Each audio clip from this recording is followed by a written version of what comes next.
हा चॅप्टर जर तुम्हाला एक्झाम पॉइंट ऑफ व्ह्यूने शिकायचा असेल तर हाच व्हिडिओ पाहावा लागेल, कारण काय एका तासामध्ये सर्व क्लीन चॅप्टर, एक्झाम मध्ये येणारे सगळे आयएमपी क्वेश्चन आणि एमसीक्यू क्वेश्चन मी सगळे सांगतो. फक्त काय करायचं माहितीये का, एक्झामच्यासाठी हा व्हिडिओ एकदा बघून घ्यायचा, नंतर परत स्टार्ट करायचा आणि जेवढ्या दिलेल्या गोष्टी त्या सगळ्या लिहून घ्यायच्या. ही पीडीएफ जर तुम्हाला पाहिजे असेल तर ही पीडीएफ तुम्हाला प्रवीण सिरा टेलिग्राम चॅनलवर भेटून जाईल. बाकी पुढे बघू. चला पटापट पटापट ऐका. सेल बायोलॉजी अँड बायोटेक्नॉलॉजी या चॅप्टर मध्ये तीन तीन पोर्शनला मिक्स केलंय. सुरुवातीला सेल बद्दल दिलेलं आहे, ज्यामध्ये स्टेम सेल बद्दल शिकायचं आहे, नंतर ऑर्गन डोनेशन बद्दल शिकायचं आहे, नंतर कुठं बायोटेक्नॉलॉजी येते आणि त्याच्यानंतर शेवटी कुठेतरी क्रॉप बद्दल इन्फॉर्मेशन टाकून दिली आहे, शेतीविषयक. म्हणजे तिन्ही चारही इन्फॉर्मेशन आपल्याला कलेक्ट करून एक छान चॅप्टर शिकू. थोडा वेळ लागेल, 1 तास 1.25 तास, बट होऊन जाईल. सेल बायोलॉजी अँड बायोटेक्नॉलॉजी सुरुवात आपण सिंपल साध्या वर्ड पासून करू, तो म्हणजे सेल. आता याची डेफिनेशन एक्झाम मध्ये येईल का, तर बिलकुल नाही, कारण हे 8-9th वाला कन्सेप्ट आहे, तो कशाला येईल. तर सेल म्हणजे काय, तर आपल्या बॉडीमध्ये केसापासून नखापर्यंत सगळ्या ठिकाणी जी गोष्ट आहे ती आहे एकमेव म्हणजे सेल. आपली बॉडी सर्व तयार ज्या गोष्टीपासून झाली तिला सेल म्हणतात, म्हणून हे आपल्या बॉडीचं स्ट्रक्चरल. आणि दुसरी महत्वाची गोष्ट, आपल्या बॉडीतील सगळ्यात छोटा पार्ट जो काम करतो तो कोणता आहे, सेलच आहे, म्हणून त्याला काय म्हणतात, functional unit of the body. म्हणून प्रत्येक सजीव कशापासून बनलेला आहे कोणी जर विचारलं तर त्याला सेल सांगून द्यायचं. आता या सेल पासून काय होतं, तर खूप सिमिलर सेल जवळ येतात आणि त्याच्यापासून काय बनतात, टिश्यू बनतात. काय बनतात, टिश्यू बनतात. हे टिश्यू जवळ येतात आणि या टिश्यू पासून काय बनतात, तुमचे ऑर्गन बनतात. ऑर्गन सारखे सारखे जवळ येतात, त्याच्यापासून काय बनते, तुमची ऑर्गन सिस्टीम बनते. आणि ऑर्गन सिस्टीम पासून पूर्ण काय बनते, तुमची बॉडी बनते. मग जमलं, यानुसार आपली बॉडी चालते. आता एवढ्या गोष्टी बेसिक तुम्हाला माहित असेल तर बाकी सगळं समोरचं समजते. आता चला पुढे जाऊ. या चॅप्टर मध्ये सुरुवातीला एक चार्ट दिलाय, त्या चार्टची तिथं काही खास गरज नव्हती, बट दिलाय. आणि हा चार्ट एक्झाम मध्ये 3 मार्क्ससाठी 2 वेळेस आलाय. एकदा इन्फॉर्मेशन आली होती आणि एकदा फक्त डायग्राम आली होती. तर लक्षात ठेवा, हे दिसते तुम्हाला, ही डायग्राम 3 मार्क्सला आली होती. ज्यामध्ये काय आहे, तर ही केळीचं झाड आहे, बनाना ट्री. मग त्या केळीच्या झाडापासून परत केळीचं झाड कसं बनवतात, कारण तुम्हाला माहिती आहे केळीमध्ये बीज नसते. जर सीडच नाही तर नवीन झाड तयार कसं करायचं, मग ते नवीन झाड तयार करण्यासाठी एक मेथड यूज केला जाते, त्याला म्हणतात टिश्यू कल्चर. मग tissue culture is the technique. मग डेफिनेशन विचारली होती, व्हॉट इज टिश्यू कल्चर, तर tissue culture is the technique in which, की ज्यामध्ये आपण काय करतो, ex vivo growth of the cell or tissue. Ex vivo म्हणजे इन विवोचा अर्थ होतोय आतमध्ये, बॉडीच्या आतमध्ये. एक्स विवो म्हणजे बॉडीच्या बाहेर, म्हणजे याच्यामध्ये आपण सेल किंवा टिश्यू डेव्हलप करतो, पण ते पण बॉडीच्या बाहेर. In a aseptic and nutrition rich medium. पण आता ते सेल टिश्यू तयार करण्यासाठी काहीतरी मीडियम लागेल ना, म्हणजे कशात ठेवावं लागेल ते.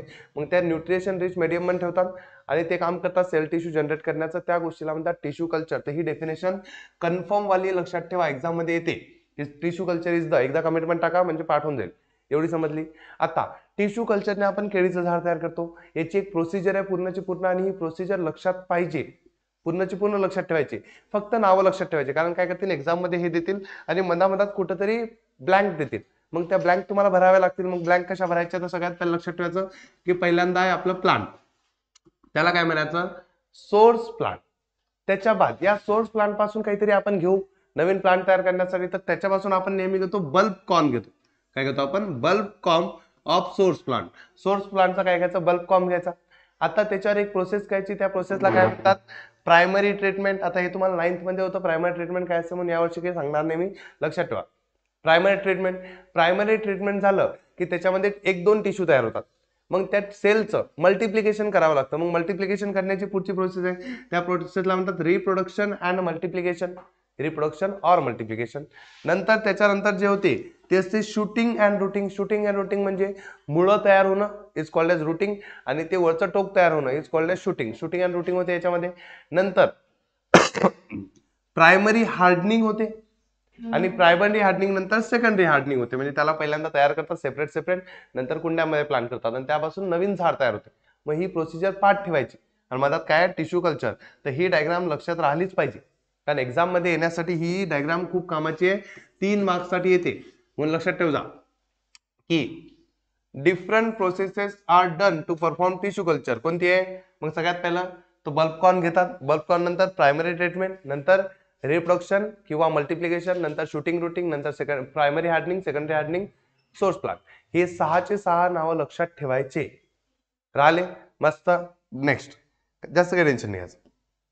चला, आता सेल बायोलॉजीची डेफिनेशन आली होती एकदा, की what is mean by cell biology. तर बायोलॉजी म्हणजे ज्यामध्ये आपण जेवढे लिव्हिंग ऑर्गॅनिझम बद्दल शिकतो त्या सब्जेक्टला आपण काय म्हणतो, बायोलॉजी. सेम तसंच ज्या सब्जेक्टमध्ये आपण सेल बद्दल शिकतो त्या सब्जेक्टला म्हणतात सेल बायोलॉजी, किंवा त्याला दुसरं नाव आहे सायटॉलॉजी.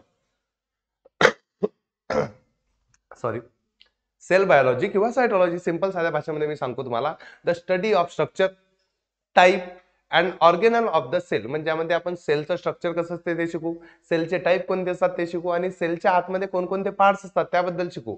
याला म्हणतात सायटॉलॉजी. सोबत सेलचं काय होत असते, डिव्हिजन होत असते, किंवा सेल बद्दल बऱ्याचशा गोष्टी आहे त्या सगळ्याबद्दल ज्या सब्जेक्ट मध्ये शिकल्या जाते त्या सब्जेक्टला म्हणतात सेल बायोलॉजी किंवा सायटॉलॉजी. डेफिनेशन लक्षात असू दे जा.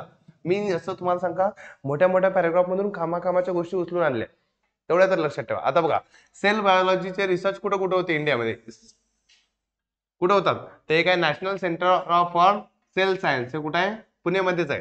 आणि दुसरं कोणतं आहे, इन्स्टेम ऍट बँगलुरू. मग हे दोन इन्स्टिट्यूट पण लक्षात ठेवा जिथं सायटॉलॉजी बद्दल स्टडी रिसर्च होत असतो.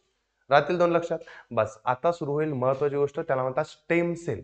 आता स्टेम सेल बद्दलची डेफिनेशन किंवा स्टेम सेल बद्दल 5 मार्क्सचे क्वेश्चन येतात, 5 किंवा 3.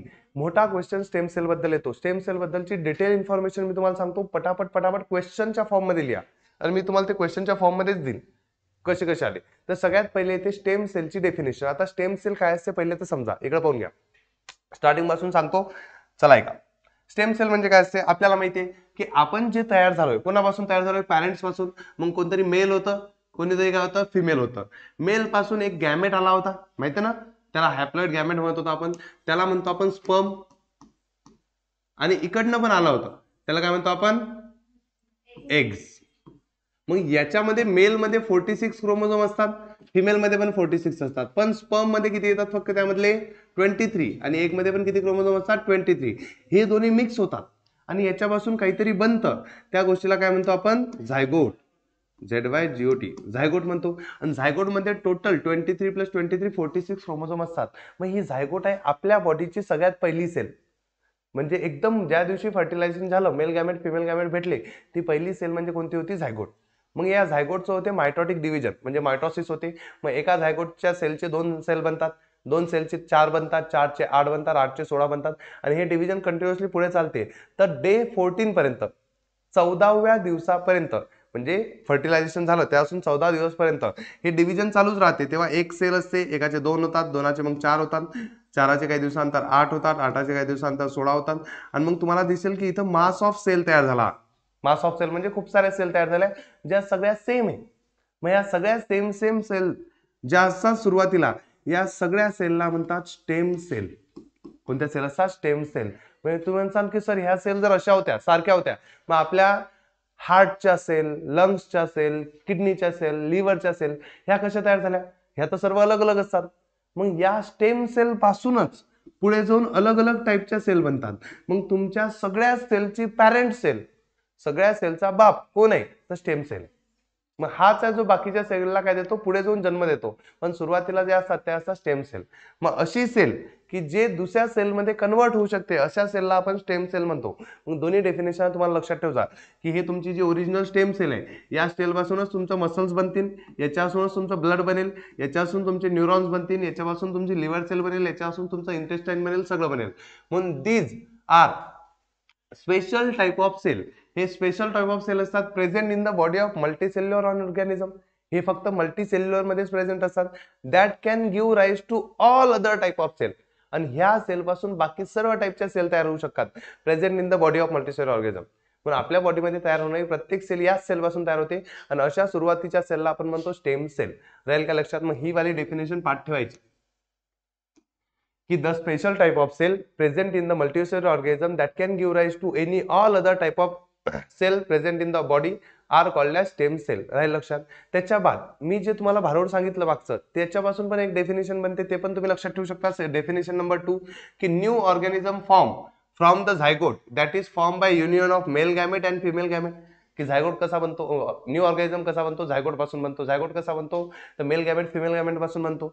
At the time of at the earlier stage of development. मग जेव्हा ती सुरुवातीची डेव्हलपमेंट होते झायगोटची, organism is in the form of mass of cell. तर सुरुवातीला ऑर्गॅनिझम फक्त मास ऑफ सेल असतो, म्हणजे त्यात फक्त सेल असतात, सगळ्या सेल असतात. आणि all the cell in that mass are almost alike, त्या सगळ्या सेम असतात. आणि those cell are called as stem cell. आणि त्या सेललाच आपण कोणत्या सेल म्हणतो? स्टेम सेल म्हणतो. बट मला ही डेफिनेशन काही आवडत नाही, वरचीवाली आवडते आणि तीच चांगली आहे, पण तीच लिहायची. राहील लक्षात स्टेम सेल काय असते. मग पहिला question, what is stem cell, लिहून घ्या वरती. व्हॉट इज स्टेम सेल झाल्यावर दुसरी गोष्ट येते की डिफरन्सिएशन ऑफ स्टेम सेल म्हणजे काय. What is mean bye differentiation. तर आपण आताच काय बोललो की स्टेम सेल दुसऱ्या सेलचं रूप घेऊ शकते. Stem cell can be converted into all other type of cell. आणि याच कन्व्हर्जन होण्याच्या प्रोसेसला काय म्हणतात? Differentiation of stem cell. मग द प्रोसेस ऑफ काय during the embryonic development stem cell form all any type of cell. Stem cell पासून सगळ्या टाइपच्या सेल बनतात. डिफरंट टाइप ऑफ टिश्यू, दुसऱ्या टाइपचे टिश्यू बनतात. आणि याच प्रोसेसला is called as differentiation of stem cell. आणि त्या प्रोसेसला आपण काय म्हणतो? डिफरन्सिएशन ऑफ स्टेम सेल म्हणतो. पण ही गोष्ट लक्षात ठेवा, एम्ब्रॉयनिक डेव्हलपमेंट झालं म्हणजे तेच एम्ब्रॉय तयार झाला की stem cell form all other type of cell and different type of tissues. This process is called as differentiation of stem cell. मग या प्रोसेसला काय म्हणतात? Differentiation of stem cell. आणि स्टेम सेल दुसऱ्या सेलमध्ये कन्वर्ट होऊ शकते या प्रॉपर्टीला stem cell can be convert into other cell. या प्रॉपर्टीला म्हणतात प्लुरोपोटेन्सी. म्हणतात प्लुरोपोटेन्सी. मग डिफरन्सिएशन प्लुरोपोटेन्सी मध्ये कन्फ्युजन ठेवायचं नाही, लक्षात ठेवा. दुसऱ्या सेलमध्ये कन्वर्ट होणे या प्रोसेसला डिफरन्सिएशन म्हणायचं. आणि त्या प्रॉपर्टीला, कन्वर्ट होण्याच्या प्रॉपर्टीला, त्याला म्हणायचं प्लुरोपोटेन्सी. ते येईन पुढे प्लुरोपोटेन्सी कुठेतरी, लक्षात ठेवा. आता महत्वाची गोष्ट आहे location of the stem cell. Exam मध्ये डिफरन्सिएशन एवढं काही इम्पॉर्टंट नाहीये, but what is stem cell, where the stem cell found, stem cell कुठे सापडतात, हे क्वेश्चन एका मागे एक येतात, 3 किंवा 4. मग हे लक्षात राहिले पाहिजे. स्टेम सेल कुठे सापडते, तर स्टेम सेल कुठे सापडेल, तर सगळ्यात पहिली गोष्ट हे सापडते in the umbilical cord present in the uterus of mother. Umbilical cord म्हणजे जेव्हा तुम्हाला माहिती असेल, जेव्हा बाळ जन्माला येतं त्याच्या आधी आई जे खाते ते बाळाला भेटते. मग कसं भेटते, तर या पाईप थ्रू भेटते. हा जो पाईप आहे याला म्हणतात अम्बिलिकल कॉर्ड. मग बाळ जेव्हा जन्माला येतं तेव्हा तो असतो, मग त्याला कट करून टाकतात आईपासून. मग त्याला म्हणतात umbilical cord present in the uterus of mother. त्याच्यामध्ये काय असतात? स्टेम सेल्स असतात. दुसरी गोष्ट, in the blastocyst stage of embryonic development. Embryonic development म्हणजे तेच, बाळ 9 महिन्यानंतर जन्माला येतं. जर तुम्ही 9 महिने मागे गेले आणि त्याचे सुरुवातीचे 8-10 दिवस पाहिले तर त्या स्टेजला म्हणतात एम्ब्रॉयनिक, कोणतेही ब्लास्टोसिस स्टेज. पहा, सुरुवातीला फर्टिलायझेशन होते, फर्टिलायझेशन झाल्यावर झायगोट बनते. मग झायगोटचे मायटोसिस होते, त्याच्यापासून 4 सेल बनतात, 4 बनतात. नंतर जी सेल येते, जोपर्यंत त्यामध्ये सगळ्या स्टेम सेल असतात, कोणत्या सेलचं डिफरन्सिएशन झालेलं नसते तेव्हा, म्हणजे 14th डे पर्यंत, 14व्या दिवसपर्यंत, त्या स्टेजला म्हणतात कोणती? ब्लास्टोसिस. त्याच्या बाद तुमचा काय तयार होऊन जाते? एम्ब्रॉय तयार होऊन जाते. एम्ब्रॉय म्हणजे डिफरन्सिएशन स्टार्ट झालं. मग at the earlier stage of embryonic development कोणती? ब्लास्टोसिस स्टेज मध्ये ज्या बी सेल असतात त्या सगळ्या कोणत्या सेल असतात? या सगळ्या असतात स्टेम सेल. नंतर कुठं असतात?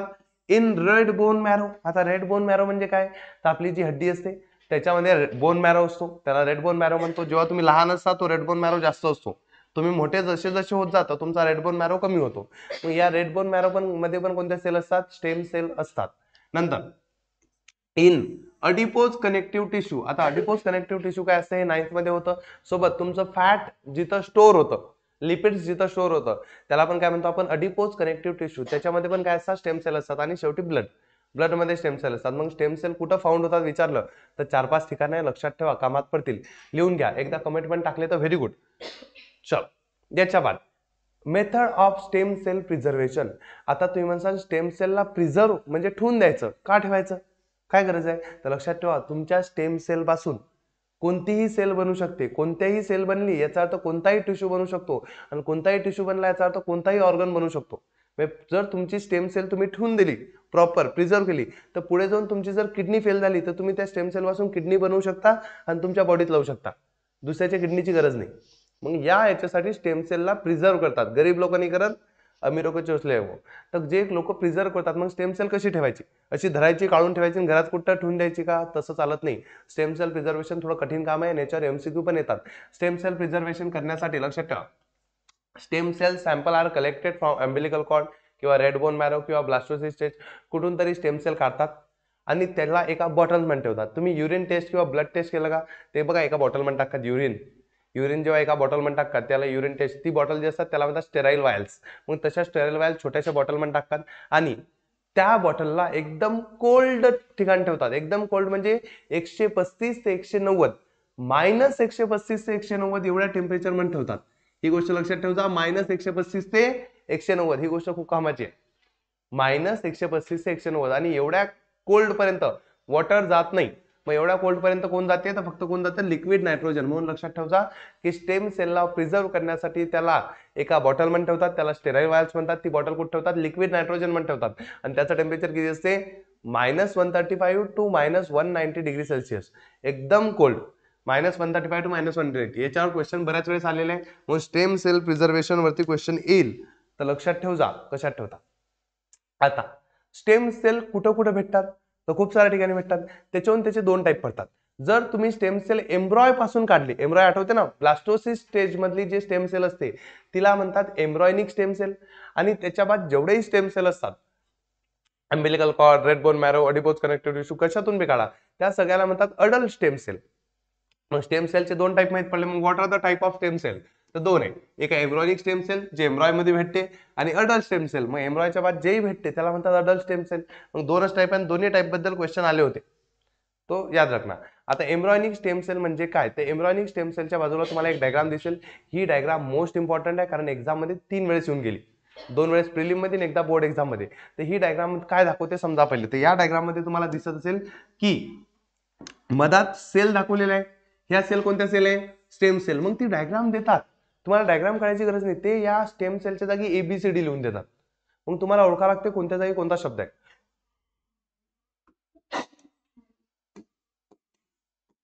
मग त्यांनी जर इथे ए दिला, काय करसान, ए काय सांगा पटकनी, स्टेम सेल. मग असं लिहायचं स्टेम सेल, अर्धा मार्ग. मग हे म्हणतात हे काय, मग हे तुम्हाला ओळखा लागेल, ब्रेनच्या सेल. ब्रेनच्या सेलला काय म्हणतात, न्यूरॉन्स. मग दुसरा मार्ग NEURONS, न्यूरॉन्स. मग हा कोण आहे, ब्रेन. हा कोण आहे, इंटेस्टाईन. हे काय, लिव्हर, हार्ट, बोन्स. हे तुम्हाला लक्षात राहून जाईल. पण याच्या सेलचं नाव कसं काय लक्षात आहे, मग याच्या सेलचं नाव इकडच्या पॅराग्राफ मध्ये दिलेलं आहे, म्हणून मी डायग्राम इथे घेतली, लक्षात ठेवा. तर embryonic stem cell, embryonic stem cell काय असते, तर जेव्हा झायगोट, तुम्हाला मी आधी सांगितलं, जेव्हा झायगोट तयार होते त्याचं डिव्हिजन होते, त्याच्यामध्ये ज्या सारख्या सारख्या सेल बनतात त्या सगळ्या स्टेम सेल असतात. मग त्या स्टेम सेल बनतात 14व्या दिवसपर्यंत, ज्या असतात त्या स्टेम सेल असतात. 14व्या दिवसच्या बाद त्याचं डिफरन्सिएशन स्टार्ट होते, आणि डिफरन्सिएशन स्टार्ट होऊन अशा अलग अलग टाईपचे तुमचे ऑर्गन बनायला सुरुवात होते. तर लक्षात ठेवा,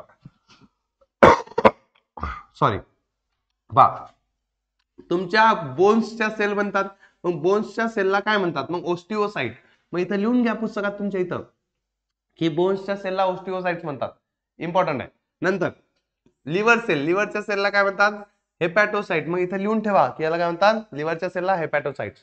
हे कामाचे क्वेश्चन आहे, मग एक्झाम मध्ये येतील, आले तर चुकायला पाहिजे नाही. जमेल, मस्त.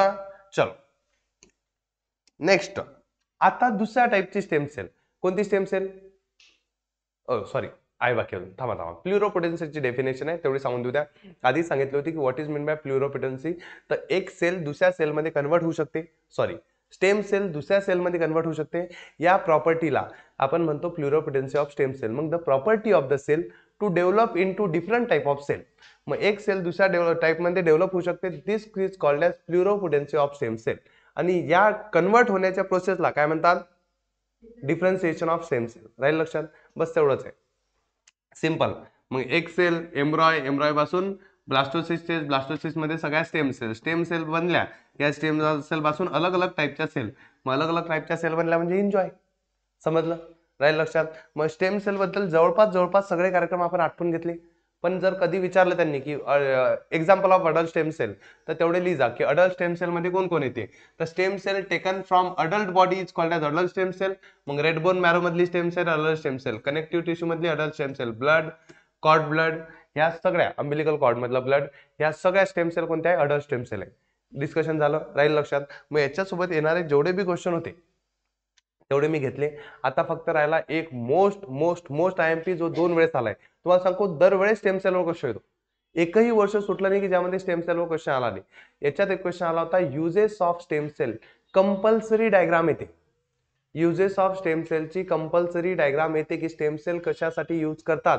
मग ती डायग्राम जर एक्झाम मध्ये आली तर लक्षात ठेव जा की पहिलं रिझन लिहायचं, त्याचे 3 येतं, असं इथे डायग्राम ती आणि एक्झाम बुक मध्ये पण दिलेली अशी युजेस ऑफ स्टेम सेल मध्ये अशी डायग्राम आहे, तर 3 युजेस लिहा लागतात. सगळ्यात पहिला यूज काय आहे, तर सगळ्यात पहिला यूज आहे इन रिजनरेटिव्ह थेरपी. कशामध्ये होतो, इन रिजनरेटिव्ह थेरपी. रिजनरेट करणे म्हणजे कोणती गोष्ट परत तयार करणे. मग कोणकोणत्या गोष्टी आपण परत तयार करतो, तर लक्षात ठेवा आपण सेल परत परत तयार करतो. का सेल परत तयार करतो, तर काही सेल लागतात आपल्याला, सेल परत तयार करतो. मग सेल परत तयार करण्याच्या प्रोसेसला म्हणतात सेल थेरपी. मग स्टेम सेल पासून आपण कोणत्याही टाईपच्या सेल तयार करू शकतो आणि त्या सेलला यूज करू शकतो. कशासाठी ते यूज करतो, replacing the dead cell in the patient of diabetes, myocardial infection, Alzheimer आणि पार्किन्सन डिसीज. मग अशा बिमाऱ्या झाल्या तर त्यांच्या बॉडीमधल्या डेथ सेलला रिप्लेस करण्यासाठी आपण नवीन सेल यूज करतो आणि त्या नवीन सेल स्टेम सेल पासून बनतात आणि त्याला आपण सेल थेरपी म्हणतो. मग पहिलं काय लिहिसान याच्यामध्ये, याच्यात लिहिसान सेल थेरपी, लिहिलं सेल थेरपी. दुसरं फॉर्मेशन ऑफ ब्लड सेल. मग आपण याच्यात दुसऱ्यात लिहायचं फॉर्मेशन ऑफ ब्लड सेल, की तुम्हाला ब्लड सेल जर तयार करायच्या असल्या त्याच्यासाठी बी काय लागते, स्टेम सेलचा उपयोग होतो. नंतर इन ऑर्गन ट्रान्सप्लांटेशन, हे शेवटच्यात लिहायचं की तुम्हाला जर समजा ऑर्गनच बनवायचा आहे नवीन, तर तुम्ही काय करू शकता, स्टेम सेल पासून सेल बनवा, सेल पासून टिश्यू बनवा, टिश्यू पासून पुरा ऑर्गन बनवा आणि हा ऑर्गन ट्रान्सप्लांट करा. मग ऑर्गन ट्रान्सप्लांटेशन मध्ये पण काय होऊ शकते, स्टेम सेल यूज होतात. मग युजेस ऑफ स्टेम सेल मध्ये 3 लक्षात ठेवा. याला मोस्ट मोस्ट अजून एकदा मोस्ट आणखीन एकदा मोस्ट आयएमपी करून ठेवा, कारण हा बऱ्याच वेळ झालाय, खूप वेळ झालाय. राहील लक्षात, मस्त. चलो आता ऑर्गन ट्रान्सप्लांटेशन याच्याबद्दल इन्फॉर्मेशन दिलेली आहे की जी जास्त काही कामाची नाहीये, बट सांगणं काम आहे. म्हणून ऑर्गन ट्रान्सप्लांटेशन बद्दल 2च गोष्टी लक्षात ठेवा. पहिला की जर त्याच्यावर शॉर्ट नोट आली तर तुम्हाला सगळ्याच गोष्टी मनानं लिहिणं आहे. मग त्याच्यात कोणकोणते पॉईंट लिहिणं आहे तेवढं ऐकून घ्या, त्याच्यावरून तुमचे 2 MCQ पण कव्हर होऊन जातील. सांगतो. तर पहिलं लिहायचं purpose and life saving potential, की ऑर्गन ट्रान्सप्लांटेशन का करायचं, काय गरज आहे, कारण याच्यामध्ये लाईफ सेव्हिंग पोटेन्शियल आहे.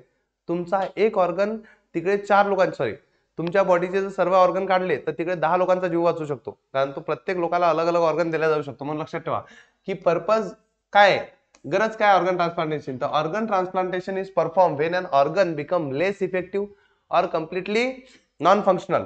तेव्हा आपण दुसऱ्याला ऑर्गन देतो आणि to save the patient's life, आणि त्याच्यामुळे पेशंटची लाईफ वाचू शकते. म्हणजे मोठी गोष्ट आहे, कामाची गोष्ट आहे, कारण कोणाची लाईफ सगळ्यात मोठी गोष्ट आहे. एक्झाम्पल किडनी ट्रान्सप्लांटेशन किंवा स्किन ट्रान्सप्लांटेशन अशा गोष्टी अवेलेबल करून देतो आपण. दुसरं, आता कोणाला कोणताही ऑर्गन आपण ट्रान्सप्लांट करू शकतो का, नाही.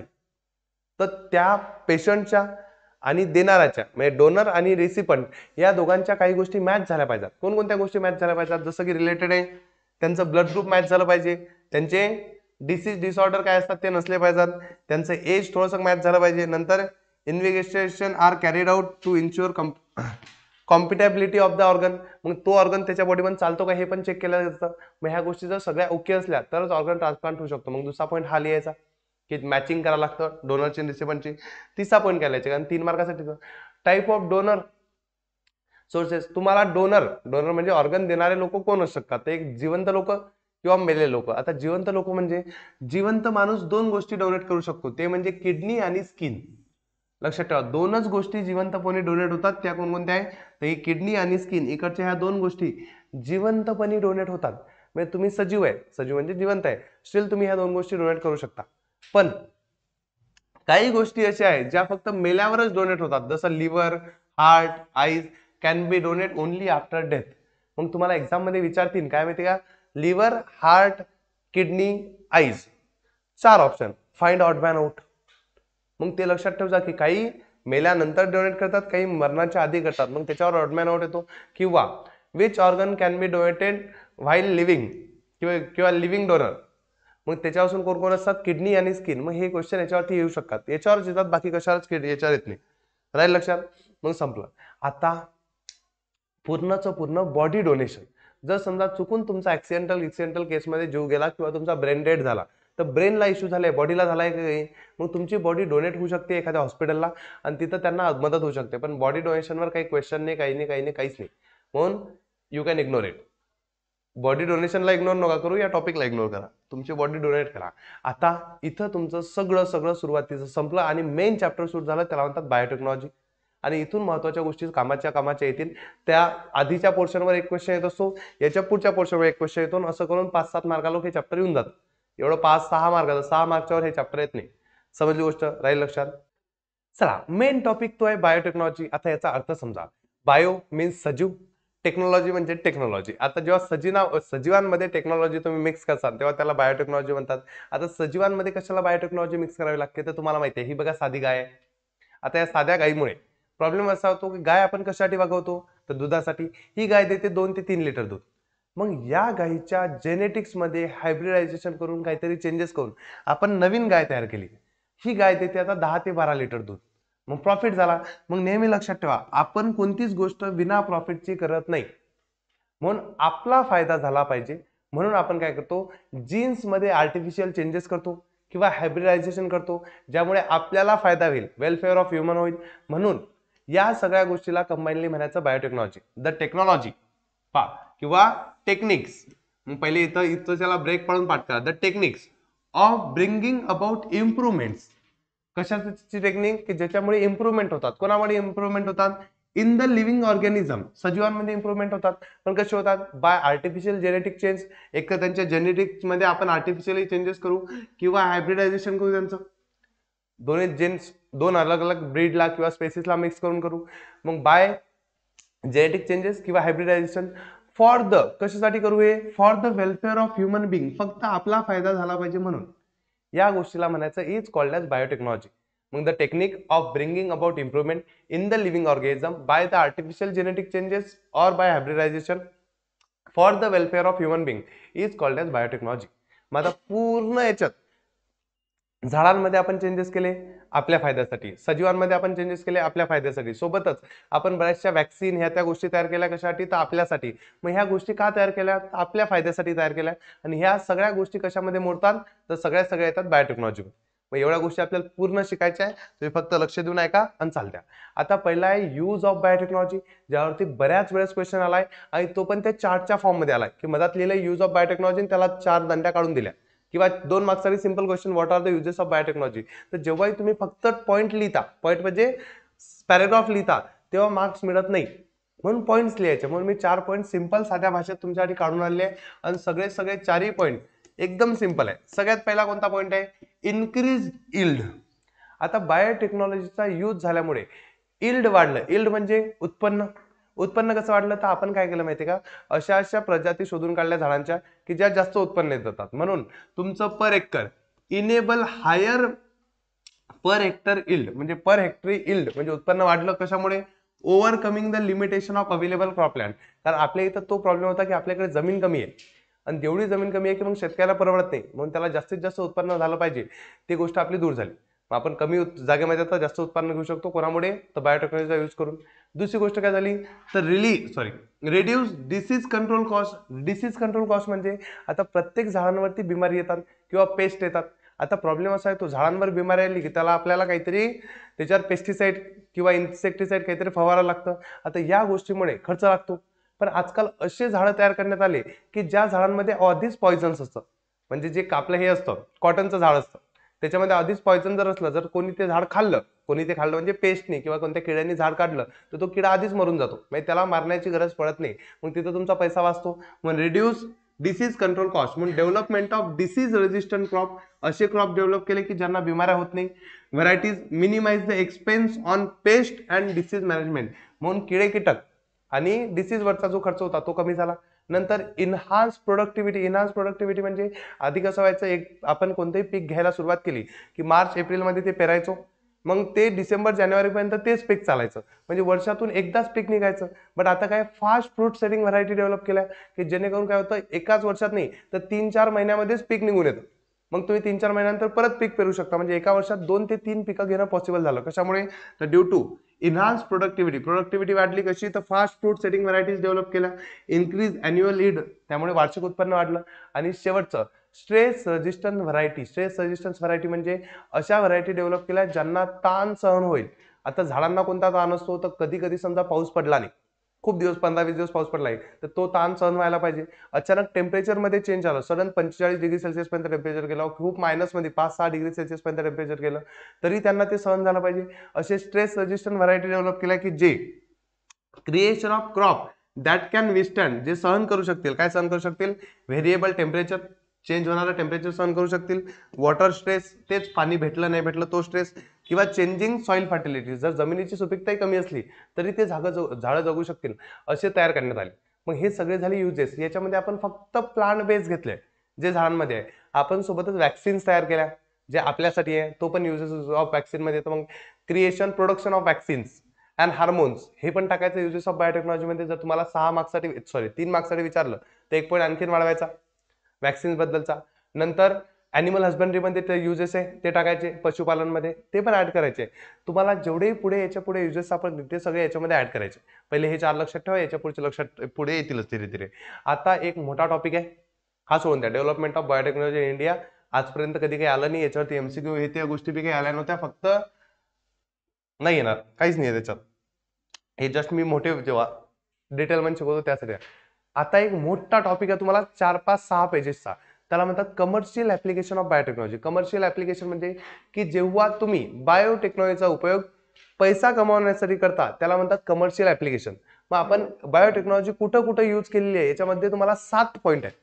बुक मध्ये किती पॉईंट आहे? 7. ते 7च्या पॉईंट वरती कुठं ना कुठं एमसीक्यू येतो आणि त्यातल्या 3rd पॉईंट वरती मोठा क्वेश्चन येतो. पण जेवढे येऊ शकतात मी तुम्हाला सगळे सांगतो, फक्त शांततेत ऐकायचे. प्रत्येकाच्या नोट्स काढलेल्या आहे मी, त्या प्रत्येकाच्या नोट्सचे स्क्रीनशॉट काढा किंवा ही पीडीएफ तुम्हाला टेलिग्राम चॅनलवर भेटून देईल, प्रवीण सिरा टेलिग्राम चॅनलवर, फक्त ते शोधा.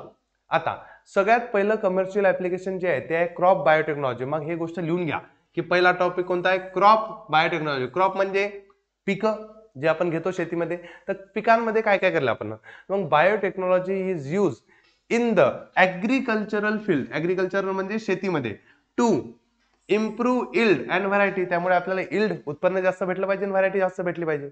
मग आपण ते कशामध्ये यूज केलं शेतीमध्ये? तर सगळ्यात पहिले त्याच्यापासून आपण तयार केला बायोटेक्नॉलॉजीचा यूज करून हायब्रिड सीड्स तयार केले. हायब्रिड सीड्स म्हणजे एक असतात जे मागच्या वर्षी उत्पन्न झालं तेच उत्पन्नातल्या काही बिया घ्यायच्या आणि दुसऱ्या वर्षी पेरायच्या, पण त्या तेवढ्या छान उगवत नाही, त्यातले बरेचसे फेल जातात. म्हणून आपण जातो एका कृषी केंद्राच्या दुकानावरून, तिथून हायब्रिड सीड्स आणतो ज्यावर बऱ्याचशा प्रोसेस करून ठेवलेल्या असतात जेणेकरून ते उत्पन्न चांगलं निघतं, म्हणून त्याला म्हणतात हायब्रिड सीड्स. नंतर जेनेटिकली मॉडिफाईड क्रॉप, की ज्याच्यामध्ये काही क्रॉपमध्ये आपल्याला पाहिजात त्या कॅरेक्टरिस्टिक्स डेव्हलप करण्यासाठी त्यांच्या जीन्समध्ये आपण मॉडिफिकेशन करतो. इन्फॉर्मेशन आहे पुढे त्याबद्दल. आणि तिसरा आहे बायो फर्टिलायझर. याच्यावर 3 मार्क्सचा मोठा क्वेश्चन येतो की कमर्शियल ऍप्लिकेशन ऑफ बायोटेक्नॉलॉजी सांगा. तर तुम्हाला माहिती आहे का 4-5 पेजेस तुम्ही एकखट्टे लिहू शकत नाही, मग शॉर्टकट लिहायचं.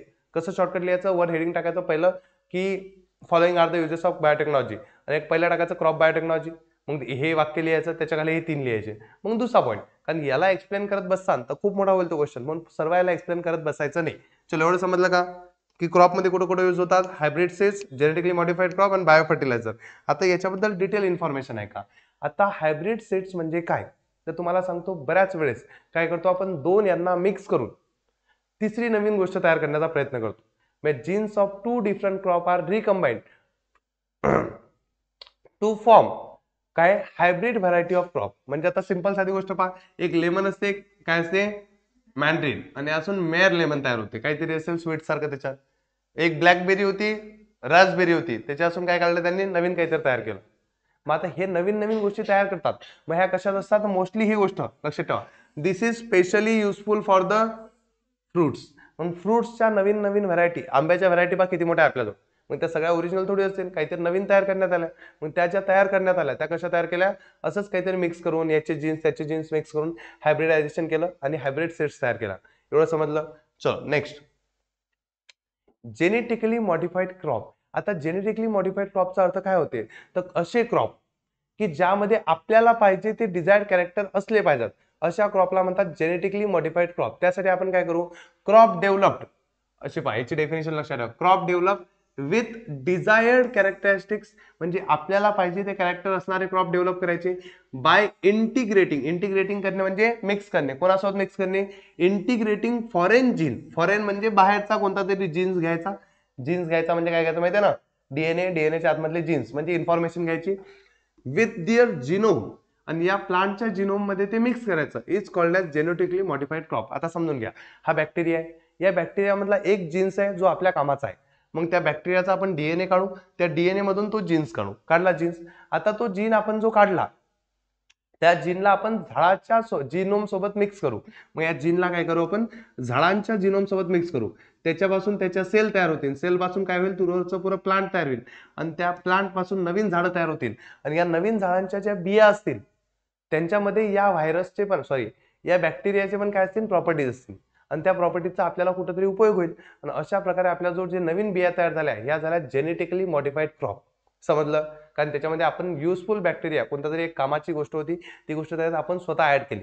मग अशाला म्हणतात जेनेटिकली मॉडिफाईड क्रॉप्स. डेफिनेशन आली तर लिहिता आली पाहिजे की crop develop with desire characters by integrating foreign gene with their genome is called as genetically modified crop. हे का करतो आपण, तर high yield varieties with resistant diseases, alkalinity, weed, या सगळ्या गोष्टीपासून मी सांगतो मोस्टली फायदेच होतात. तर पहा, हाय इल्डिंग व्हरायटीज तयार होतात, म्हणजे ज्याचं उत्पन्न जास्त होईल. अजून ते स्ट्रेस रेजिस्टन्स असतात, म्हणजे याच्यावर म्हणजे पेस्टचा काही उपयोग होत नाही, म्हणजे ज्याच्यावर जर कीडक पडले बी तर ते ऑटोमॅटिक मरून जातात. सोबत जर कधी कधी स्ट्रेस आला, वॉटर स्ट्रेस किंवा टेम्परेचरचा स्ट्रेस आला तर तो पण सहन होतो. मग एवढ्या फायदे होतात म्हणून आपण जेनेटिकली मॉडिफाईड क्रॉप तयार करतो. आता याचे एक्झाम्पल कोणकोणते आहेत जेनेटिकली मॉडिफाईड क्रॉपचे, तर 3 एक्झाम्पल बुकमध्ये दिलेलं आहे. सगळ्यात पहिले एक्झाम्पल आहे बीटी कॉटन. आता बीटी कॉटन म्हणजे साधं कापसाचं झाड, जे नॉर्मल होतं तेवढं, हे कापसाचं झाड होतं बीटी कॉटन. बट त्यांना असं वाटलं की याच्यावरती एक काय असतो, एक किडा येतो, त्याला बॉल वॉर्म म्हणतात. तो काय करतो, या झाडाचे, या पराठीच्या झाडाचे किंवा कापसाच्या झाडाचे सगळे पानं खाऊन टाकतो. सगळे पानं खाल्ल्यामुळे मग फोटोसिंथेसिस होत नाही, झाड सुकून जातं, मग ते झाड मरतं. आणि हे पूर्ण शेतातले किडे, पूर्ण शेतभरातले झाडं खाऊन टाकतात. हे किड्यांचं पटापट रिप्रोडक्शन होतं, खूप सारे तयार होतात. मग प्रॉब्लेम आला, आता यांना किती मारायचं. मग त्यासाठी बेटर ऑप्शन काय केलं त्यांनी, मग त्यांनी कॉटन घेतला आणि एक बॅक्टेरिया घेतला. त्या बॅक्टेरियाचं नाव होतं बॅक्टेरियम बॅसिलस थुरिनजेनेसिस. त्याचं बॅसिलस थुरिनजेनेसिस या नावाचा बॅक्टेरिया घेतला. त्या बॅक्टेरियामधला एक जीन काढला आणि integrated with the gene of cotton, आणि त्याला जीन ऑफ कॉटनच्या जीन सोबत काय केलं, मिक्स केलं. आता त्याच्यामुळे जे नवीन कॉटनचं जे झाड तयार झालं त्याच्यामध्ये आली एक नवीन प्रॉपर्टी. कोणती प्रॉपर्टी, त्या प्रॉपर्टी आली की या झाडांमध्ये हे नवीन जे कापाचं म्हणजे पराठीचं झाड तयार झालं, कापसाचं झाड तयार झालं, याच्या पानांमध्ये टॉक्झिन तयार झालं. टॉक्झिन म्हणजे जहर, पॉइझन. आता जर याचे पानं कोणत्या बॉलवॉर्मनं खाल्ले तर तो बॉलवॉर्म ऑटोमॅटिक मरून जाईल.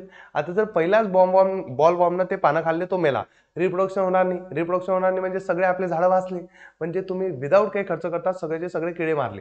मग लक्षात ठेवा, due to this the toxin which is fatal for bollworm. मग बॉलवॉर्मला धोकादायक असलेलं टॉक्झिन का ते was produce in the leaves and bolls of cotton. कॉटनच्या बॉल्समध्ये आणि लिव्ज मध्ये तयार होते, जेणेकरून ते याला खाऊच नाही शकत आणि दुसरं कोणी पराठीचे झाड खात नाही. नंतर if bollworm feeds on leaves, याच्यावर जर बॉलवॉर्म न खाल्लं तर toxin destroy its alimentary canal, तर त्याचा एलिमेंटरी कॅनल डिस्ट्रॉय होतो अँड बॉलवॉर्म डाईज, आणि बॉलवॉर्म मरून जातो. कॉंग्रॅच्युलेशन, जमलं की नाही. मग सेम गोष्टीमुळे तसंच हे बघा, बीटी कॉटन तयार करण्यात आला आणि बरेचशा अशा गोष्टी आहे की ज्या कशा केल्या तयार करण्यात आल्या, जेनेटिकली मॉडिफाईड क्रॉपनं तयार केल्या. याच्यासोबत आणखीन एक एक्झाम्पल तुम्हाला दिलंय, त्याचं नाव आहे बीटी ब्रिंजल. बीटी ब्रिंजल मध्ये पण सेम मेथड आहे. तोच जीन्स घेतला, त्याच बॅक्टेरियाचा जीन्स घेतला, बीटी ब्रिंजलच्या सोबत मिक्स केला आणि बीटी ब्रिंजल तयार केलं. मग राहतील काही दोन लक्षात एक्झाम्पल लक्षात ठेवा, त्या बॅक्टेरियाचं नाव नाही राहिलं चालते. BT cotton, BT brinjal. असाच एक नवीन गोष्ट तयार करण्यात आली, त्याला म्हणतात गोल्डन राईस. हा पण जेनेटिकली मॉडिफाईड क्रॉप आहे. गोल्डन राईस म्हणजे तुम्ही ब्राऊन राईस ऐकलंय का नाव.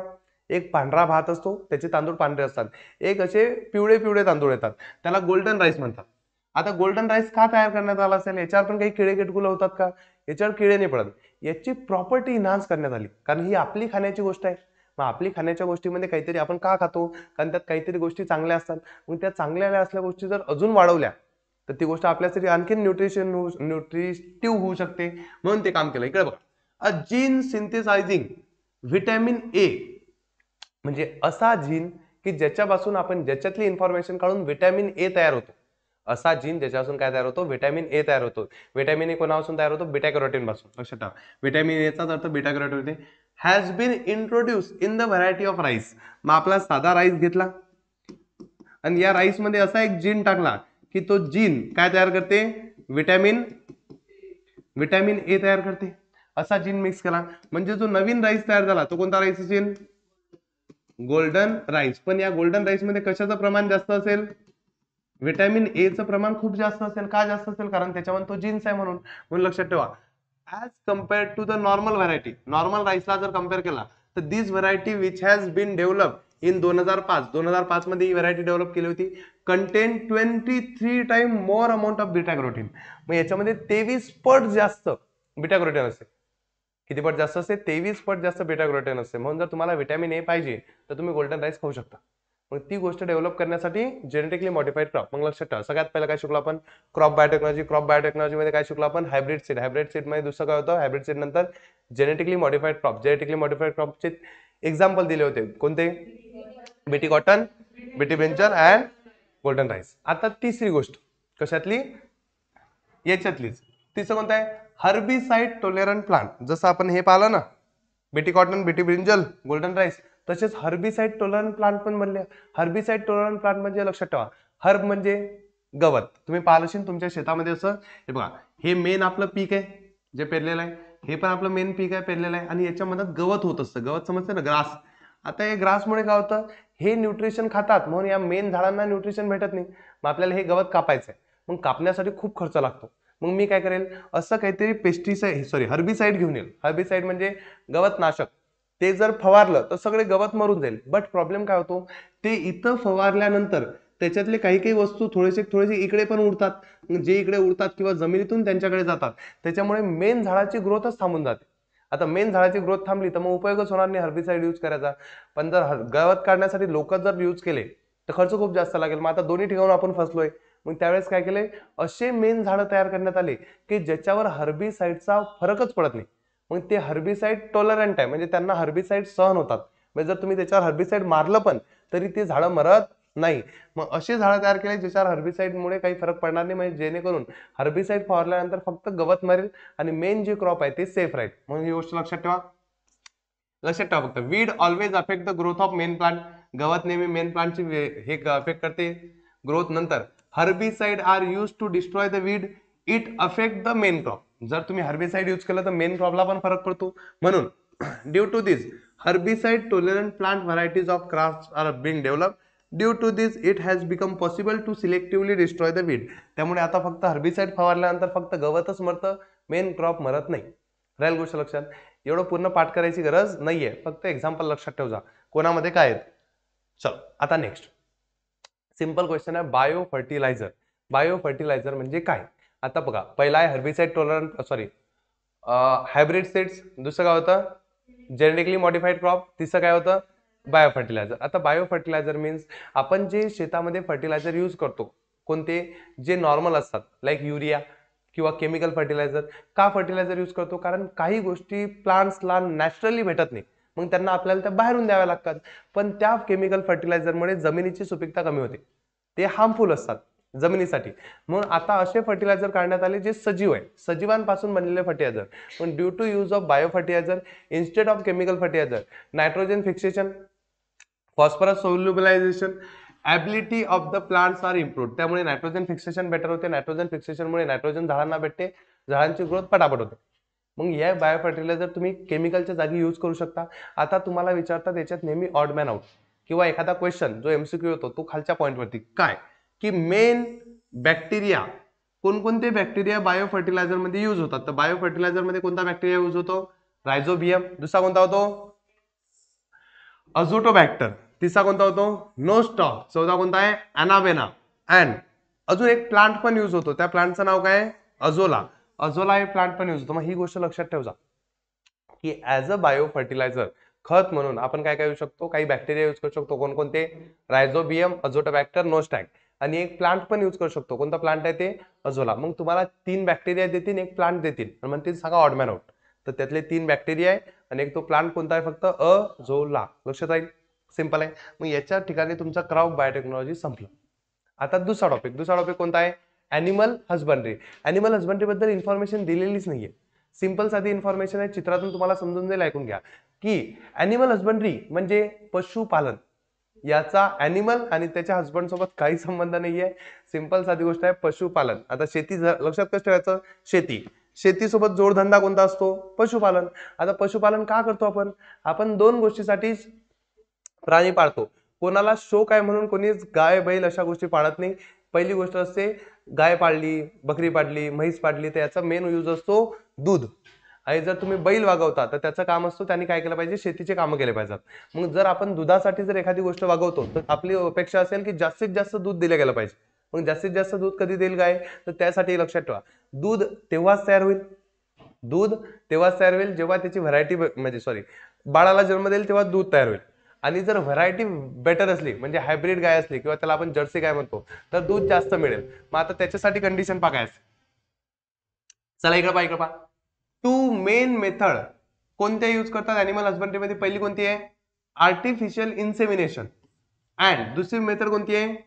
एम्ब्रॉय transfer are use in animal husbandry. आता आर्टिफिशियल इन्सेमिनेशन आणि एम्ब्रॉय ट्रान्सफर काय असते? इकडे पहा, इकडे पहा, इकडे पहा. नवीन ब्रीड तयार करण्यासाठी आपण दोन मेथड यूज करू शकतो. पहिलं काय तर इन्सेमिनेशन, म्हणजे आता जसं आपण आपल्या याच्यामध्ये IVF पाहिलं होतं आठवते, इन व्हिट्रो फर्टिलायझेशन, तशाच टाइप मध्ये याच्यामध्ये काय करतात, जे सीमन असेल आपल्याला ज्या कॅटेगरीची पुढची पिढी पाहिजे. आता समजा गायीच्या कंडिशन मध्ये आपल्याला ज्या कॅटेगरीची पुढची गाय किंवा बैल पाहिजे पुढच्या कॅटेगरीचा, त्याचं सीमन तशा आधीच्या एका ब्रीडचं सीमन आपण घेऊन आर्टिफिशियली त्या गायीच्या पोटात टाकू.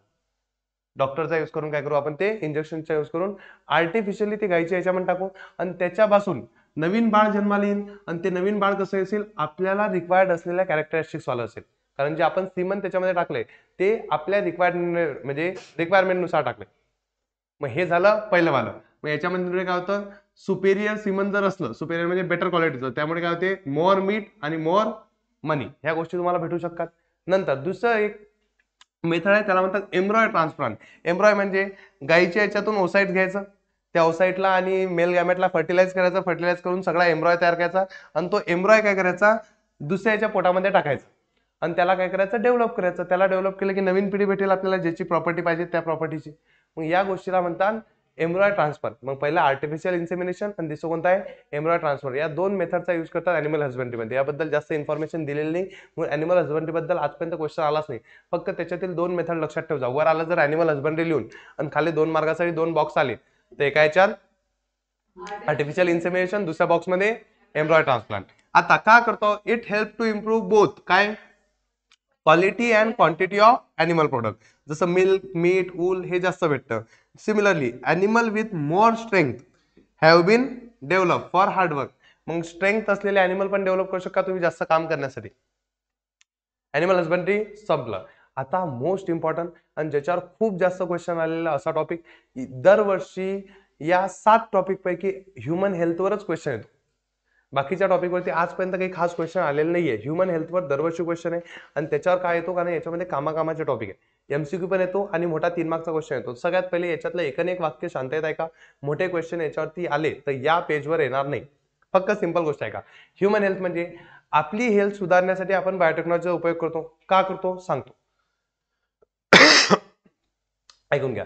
सगळ्यात पहिले तर आपली हेल्थ साठी आपल्याला बरेचसे काहीतरी हार्मोन्स लागतात, जे आपल्या बॉडीमध्ये कधी कधी तयार होणं बंद होतात, मग आपल्याला एखादी बिमारी होते. जसं इन्सुलिन नावाचा हार्मोन असतो. इन्सुलिन काय करतो, तर पॅनक्रियाज मध्ये, आपल्या पॅनक्रियाज मध्ये तयार होतो आणि आपल्या बॉडीमधली शुगर कंट्रोल करतो. जर इन्सुलिन बॉडीमध्ये तयार झाला नाही तर आपली शुगर लेवल वाढते. मग आपल्याला बाहेरून इन्सुलिनचं इंजेक्शन घ्यावं लागतं. मग आपल्याला बाहेरून इन्सुलिन भेटेल, तर मग बाहेरून आलेला इन्सुलिन कुठून आला, तर आधी हा जो बाहेरून इन्सुलिन भेटत होता हा कुठून काढत होते, तर घोड्याच्या पॅनक्रियाज मधून काढत होते.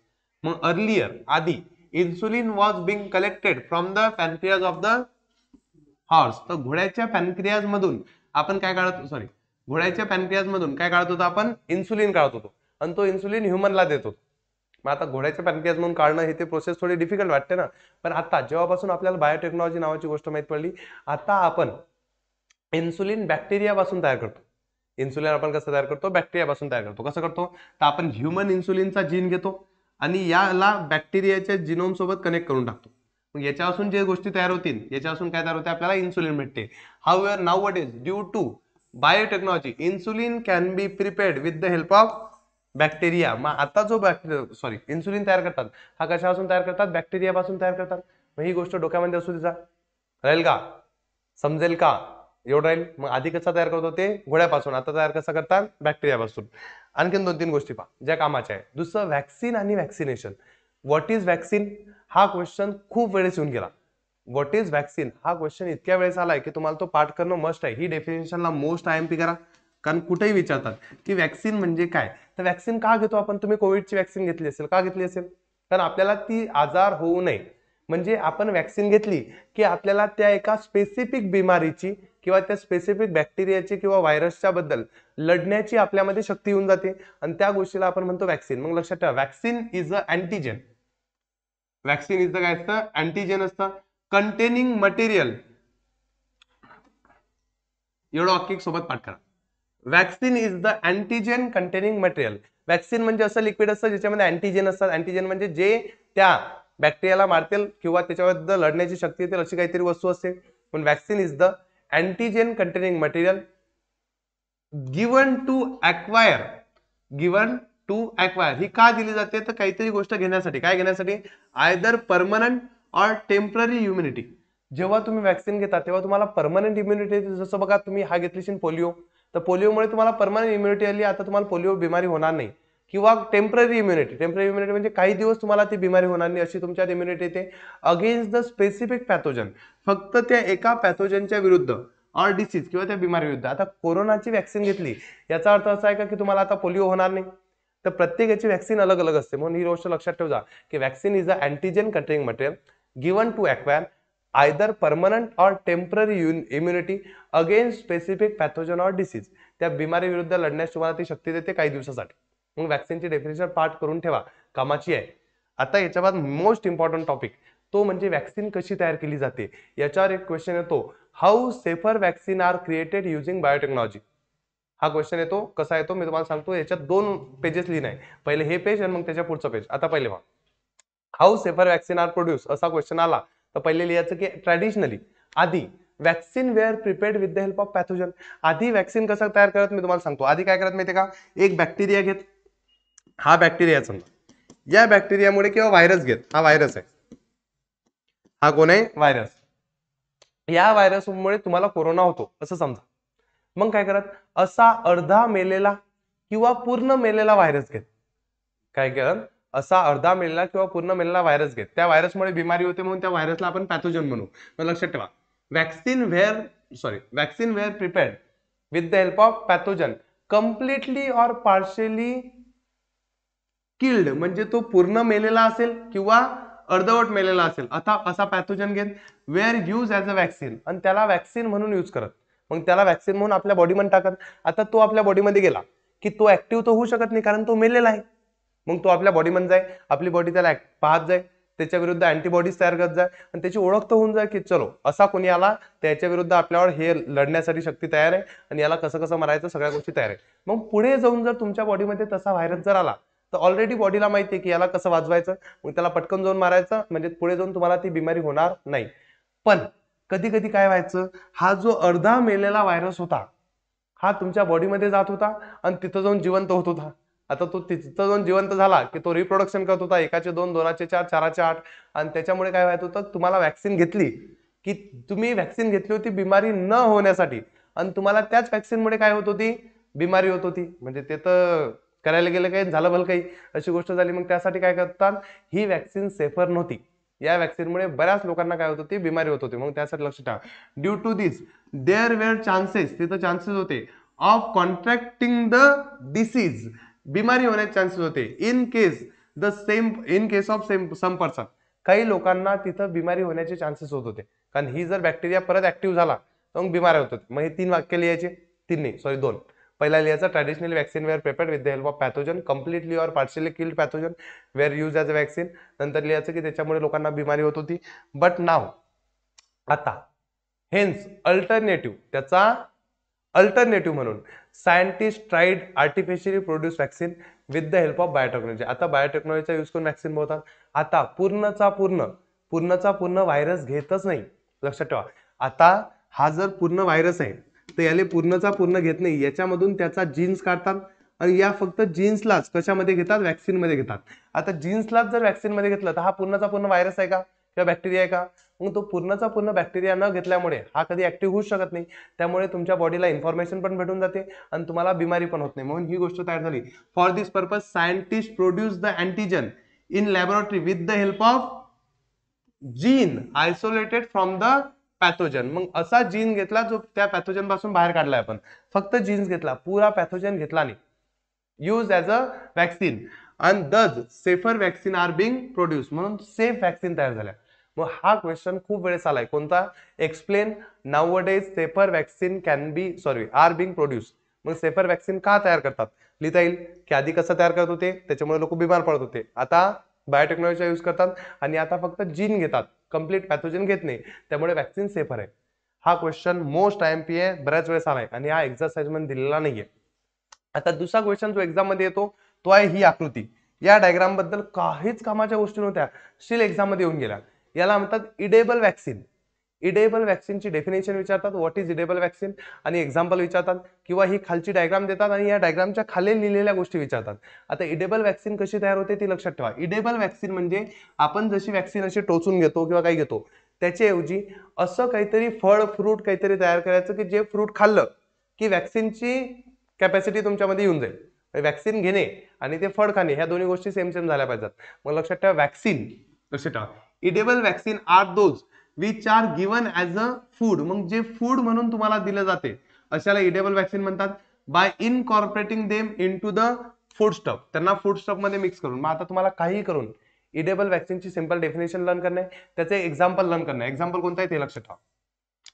Transgenic potato are produce with the help of biotechnology. मग ट्रान्सजेनिक पोटॅटो हे इडेबल वॅक्सिनचं एक्झाम्पल. मग जर एक्झाम्पल विचारलं तर काय लिहायचं? Transgenic potato. या ट्रान्सजेनिक पोटॅटो एक्झाम्पल लिहिलं की झालं का? आता ही खालची डायग्राम पाठ करा. कशी पाठ करा मी सांगतो. कशी ट्रान्सजेनिक वॅक्सिन तयार होते सगळ्यात पहिले पहा. आयसोलेशन हे शब्द पाठ करावा लागतं तुम्हाला, हे पाठ करणे. Isolation of desired gene from the human pathogen. आता समजा हा बॅक्टेरिया आहे की ज्याच्यामुळे तुम्हाला बिमारी होते, या बॅक्टेरियामधून त्याचा जीन अलग करा. हा जीन अलग केला, बॅक्टेरिया ह्युमन पॅथोजन होता त्याच्यातून त्याचा जीन्स काढला आपण जीन. नंतर ट्रान्सजेनिक प्लांट व्हायरस. आता एक प्लांटचा व्हायरस घ्या की जो प्लांटचा व्हायरस आहे की ज्याच्यामुळे प्लांटला धोका होऊ शकते, असा एक व्हायरस घ्या. मग आपण हा प्लांटचा व्हायरस घेतला. आता या जीन्सला त्या व्हायरसमध्ये मिक्स करा. या जीनला या व्हायरसमध्ये काय करा? प्लांटच्या व्हायरसमध्ये मिक्स करा. केला मिक्स. आता जो हा व्हायरस आहे द ट्रान्सजेनिक प्लांट व्हायरस, या दोघांना बी कशामध्ये टाका? प्लांटमध्ये टाका. आता जर हे दोन्ही व्हायरस जर प्लांटमध्ये गेला तर प्लांट काय होईल? त्याने इन्फेक्ट होईल. मग virus infect the pieces of potato leaves. मग ते झाडाचे जे पानं असतील त्याला काय करेल? प्लांटला तो व्हायरस इन्फेक्ट करेल. मग इन्फेक्शन झालं, त्या पोटॅटो लीफ पासून तुम्ही पुरंचं पुरं झाड तयार करा. पोटॅटो लीफ पासून काय करा? तुम्ही पूर्णचं पूर्ण झाड तयार करा. मग entire plant is develop from the leaf pieces containing jeans of human pathogen. कारण हा बघा ह्युमन पॅथोजन इकडनं आपण काढला, याच्यात आला, याच्यातून याच्यात आला, याच्यातून याच्यात आला, याच्यातून पूर्ण झाडात गेला आणि या झाडातून कशामध्ये गेला? तो पोटॅटो मध्ये गेला. आता पोटॅटो जर तुम्ही खाल्ला, पोटॅटो कोणी खाल्ला? तुम्ही जर खाल्ला, तर हा ह्युमन पॅथोजन मधला जो जीन्स होता हा कोणामध्ये जाईल? तुमच्यामध्ये जाईल. आणि तुमच्यामध्ये गेला याचा अर्थच काय झाला? तुमच्या बॉडीला एक एनर्जी समजलं की आता तुम्हाला या पॅथोजन वाली बिमारी परत कधी होणार नाही, कारण तुमच्या बॉडीमध्ये त्याची इन्फॉर्मेशन ऑलरेडी प्रेझेंट आहे. मग हे लक्षात ठेवायचं की कन्झम्पशन ऑफ रॉ पोटॅटो, शिजवून खायचा नाही, मारून टाकतात त्या जीन्सला, कच्चे खायचे आलो. Consumption of raw potato helps to develop the immunity against that pathogen. मग ही बिमारी होऊ नये म्हणून तुम्ही हे आलू खाल्ले की तुम्हाला ती बिमारी होत नाही. समजलं का? मग हा वाला चार्ट पाठ करा. IMPA एक्झाम मध्ये येऊन गेलाय 2 वेळेस. IMP चार्टच पाठ करा, फक्त चार्ट पाठ करा. मग एक वॅक्सिन वाली कंडिशन पाठ करजा. वॅक्सिन वाली माहित पडली ना, ती वॅक्सिन वाली कंडिशन आणि हे खालचे चार्ट, एवढं केलं तरी तुमचं काम मेन संपते. आता बघा याच्या बाद सगळे जेवढे बी टॉपिक आहे हे ह्युमन हेल्थ मध्ये येतात आणि ह्युमन हेल्थ वाली सोपे आहे. पहिलं वॅक्सिन झालं, वॅक्सिन नंतर आहे दुसरं ट्रीटमेंट. आता ट्रीटमेंट मध्ये काहीच नाही की बायोटेक्नॉलॉजी यूज करून हार्मोन्स तयार केले. हार्मोन्स कोणते? इन्सुलिन हार्मोन तयार केला, जो आपल्याला माहिती आहे की ज्याच्यामुळे काय होतं? शुगर कंट्रोल होते. दुसरा एक हार्मोन तयार केला सोमॅटोट्रोपिन. सोमॅटोट्रोपिन हा ग्रोथ हार्मोन असतो, ज्याच्यामुळे तुमची हाईट वाढते ना. ग्रोथ हार्मोन, ज्यांची हाईट थांबते मग त्यांना सोमॅटोट्रोपिन देऊ शकता. ब्लड क्लॉटिंग फॅक्टर्स, रक्त घोटण्याचे जे फॅक्टर्स असतात, प्लेटलेट जे असतात, त्या गोष्टी पण काय करू शकता तुम्ही याचा यूज करून तयार करू शकता. हे काही कामाचं नाही, याच्यावर कधी एक्झाम मध्ये क्वेश्चन तर काही आला नाही. नेक्स्ट नंतर आहे इंटरफेरॉन. इंटरफेरॉन म्हणजे काय असते? तर इंटरफेरॉन हे छोटे छोटे प्रोटीन मॉलिक्यूल असतात की ज्याच्यापासून इंटरफेरॉन काय असतात, छोटे छोटे प्रोटीन मॉलिक्युल असतात ज्याच्यापासून तुम्ही व्हायरल डिसीजेस पासून वाचू शकता. व्हायरल डिसीज पासून काय होऊ शकता, वाचू शकता. मग तुम्हाला इंटरफेरॉन दिसलं की हा शब्द पाठ करून ठेवा. कोणता? Viral diseases. कारण एक्झाम मध्ये त्याची जोडी लावा येते की इंटरफेरॉन कशासाठी यूज होतात. What is interferon? This is a small group of protein small protein molecule use in a treatment of viral disease. मग व्हायरल डिसीजच्या ट्रीटमेंटसाठी जो यूज करतात त्याला काय म्हणतो आपण? इंटरफेरॉन. इंटरफेरॉन कधी यूज होतात तर लक्षात ठेवा, these are produce in blood. हे ब्लड मध्ये तयार होतात, पण काही काही लोकांच्या ब्लड मध्ये नाही तयार होत, मग त्यासाठी बाहेरून घ्यायला लागतात. However nowadays with the help of biotechnology transgenic E coli are use to produce interferon. मग या ई कोली पासून, ट्रान्सजेनिक ई कोली याच्यापासून काय करतात आपण इंटरफेरॉन तयार करू शकतो आणि ते इंटरफेरॉन घेता बी येतात. हे बघा याच्यात लिहिलंय अल्फा 2 बी ते असतील नवीन नवीन काहीतरी, ते डॉक्टर लोकांना माहिती आहे. राहील लक्षात. याच्या बाद आणखीन एवढं मोठं लिहायची गरज नसते एक्झाम मध्ये, फक्त हे ऐकून घ्या आणि लक्षात ठेवा. आता जीन थेरपी. आता जीन थेरपी म्हणजे काय असतं, तर जर तुमच्या बॉडी मधले काही जीन्स खराब झाले तर त्याला रिपेअर करणं, त्याला म्हणतात जीन थेरपी. लक्षात ठेवा, जीन थेरपी म्हणजे gene therapy to treat genetic disorder in somatic cell has become possible due to biotechnology. जर तुमच्या जीन्स मध्येच काहीतरी इश्यू आहे, तर तुमच्या जीन्स मध्ये इश्यू असला, म्हणजे एखादा जीन्स तुमच्या बॉडीमध्ये प्रेझेंट नाही, त्यामुळे तुमच्या बॉडीमध्ये टेन्शन आलंय, आता ते जेनेटिक डिसऑर्डर पण तुम्ही दूर करू शकता. कशामुळे? तर बायोटेक्नॉलॉजीचा यूज करून. ते बघा, एक बिमारी असते, त्या बिमारीचं नाव आहे एवढं मोठं, त्याला शॉर्टकट मध्ये काय म्हणतात? पीकेटी म्हणतात. Arise due to genetic changes in a liver cell. Liver cell मध्ये जेनेटिक चेंजेस झाले की तुम्हाला एक बिमारी होते, तिला काय म्हणतात? PKT. It has become possible to treat it with the gene therapy. ही बिमारी तुमची जीन थेरपीनं दूर होऊ शकते. आता जीन थेरपी कशी करतात तर लक्षात ठेवा, हा व्हायरल व्हेक्टर आहे, याला बाहेरून जीन घेतात, हा कुठे टाकतात? तुमच्या सेल मध्ये टाकतात, आणि तो सेल मध्ये जाऊन कुठे जाते? तुमच्या न्यूक्लियस मध्ये जाते, आणि जो जीन तुमच्यामध्ये ऍबसेंट होता तो याचं काम करते, पण तुमची बिमारी काय होते? दूर होते. मग हे कसं काय पॉसिबल झालं? तर बायोटेक्नॉलॉजी माहित पडल्यामुळे, कारण बायोटेक्नॉलॉजी पासून आपल्याला सेल, न्यूक्लियस या गोष्टी माहित पडल्या.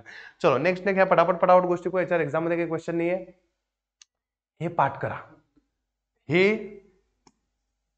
1 मार्क साठी काही करून पाठ करा.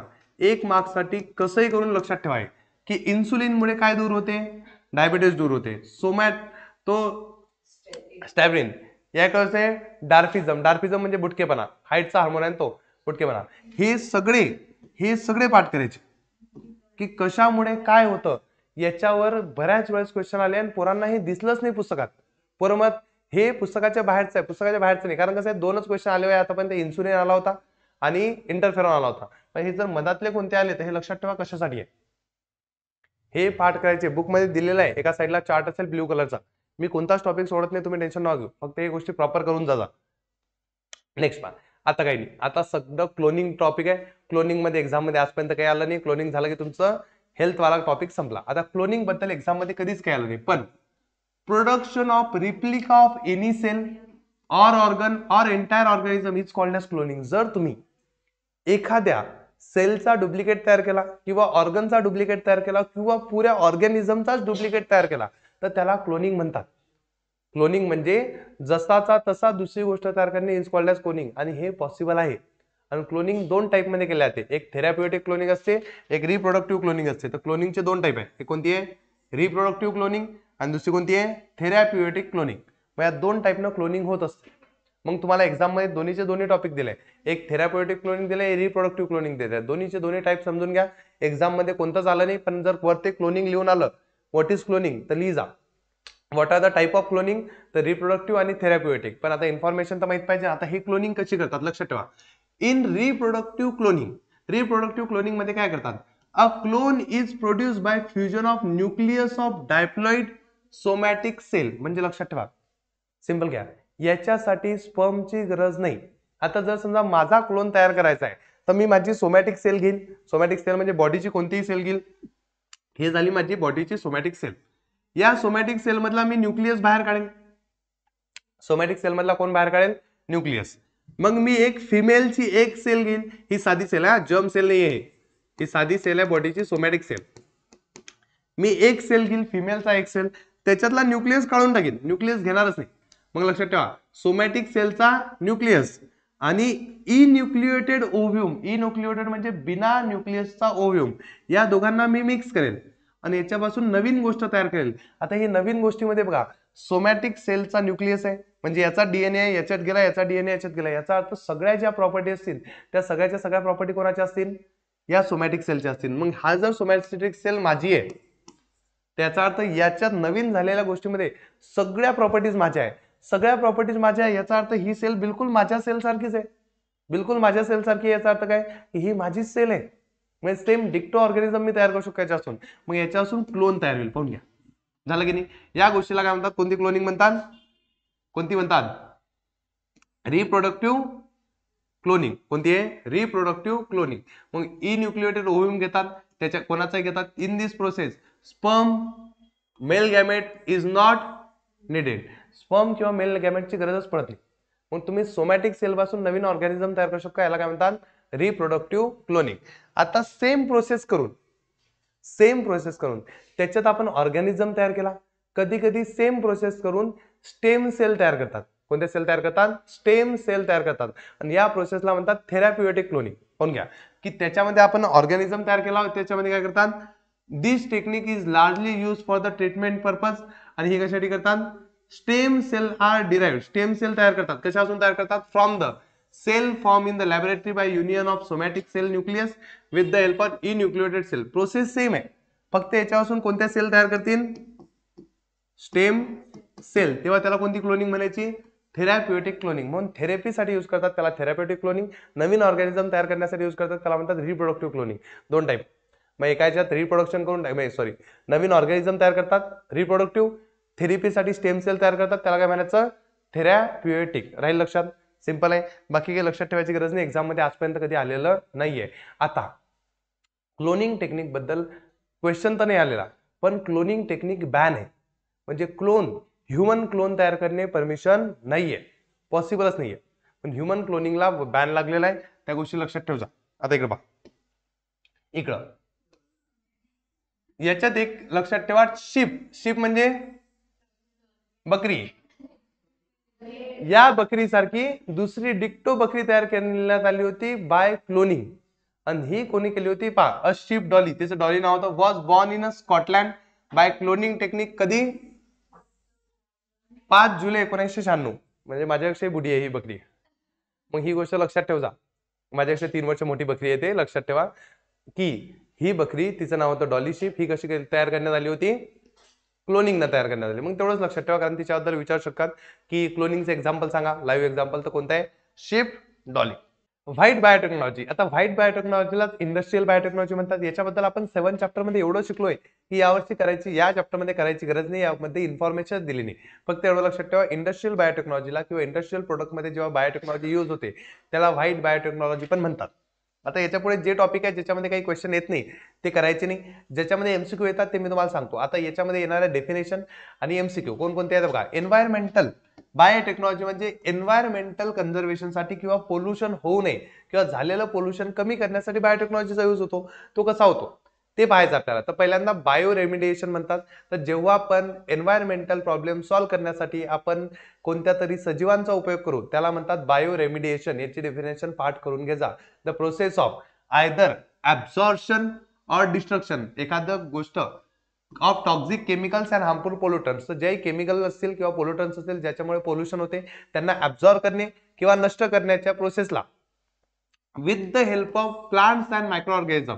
जर ते प्रोसेस आपण कशाने करत असो, एखाद्या प्लांट मध्ये किंवा मायक्रो ऑर्गॅनिझमचा यूज करून करू शकत असो, त्याला म्हणतात बायो रेमिडिएशन.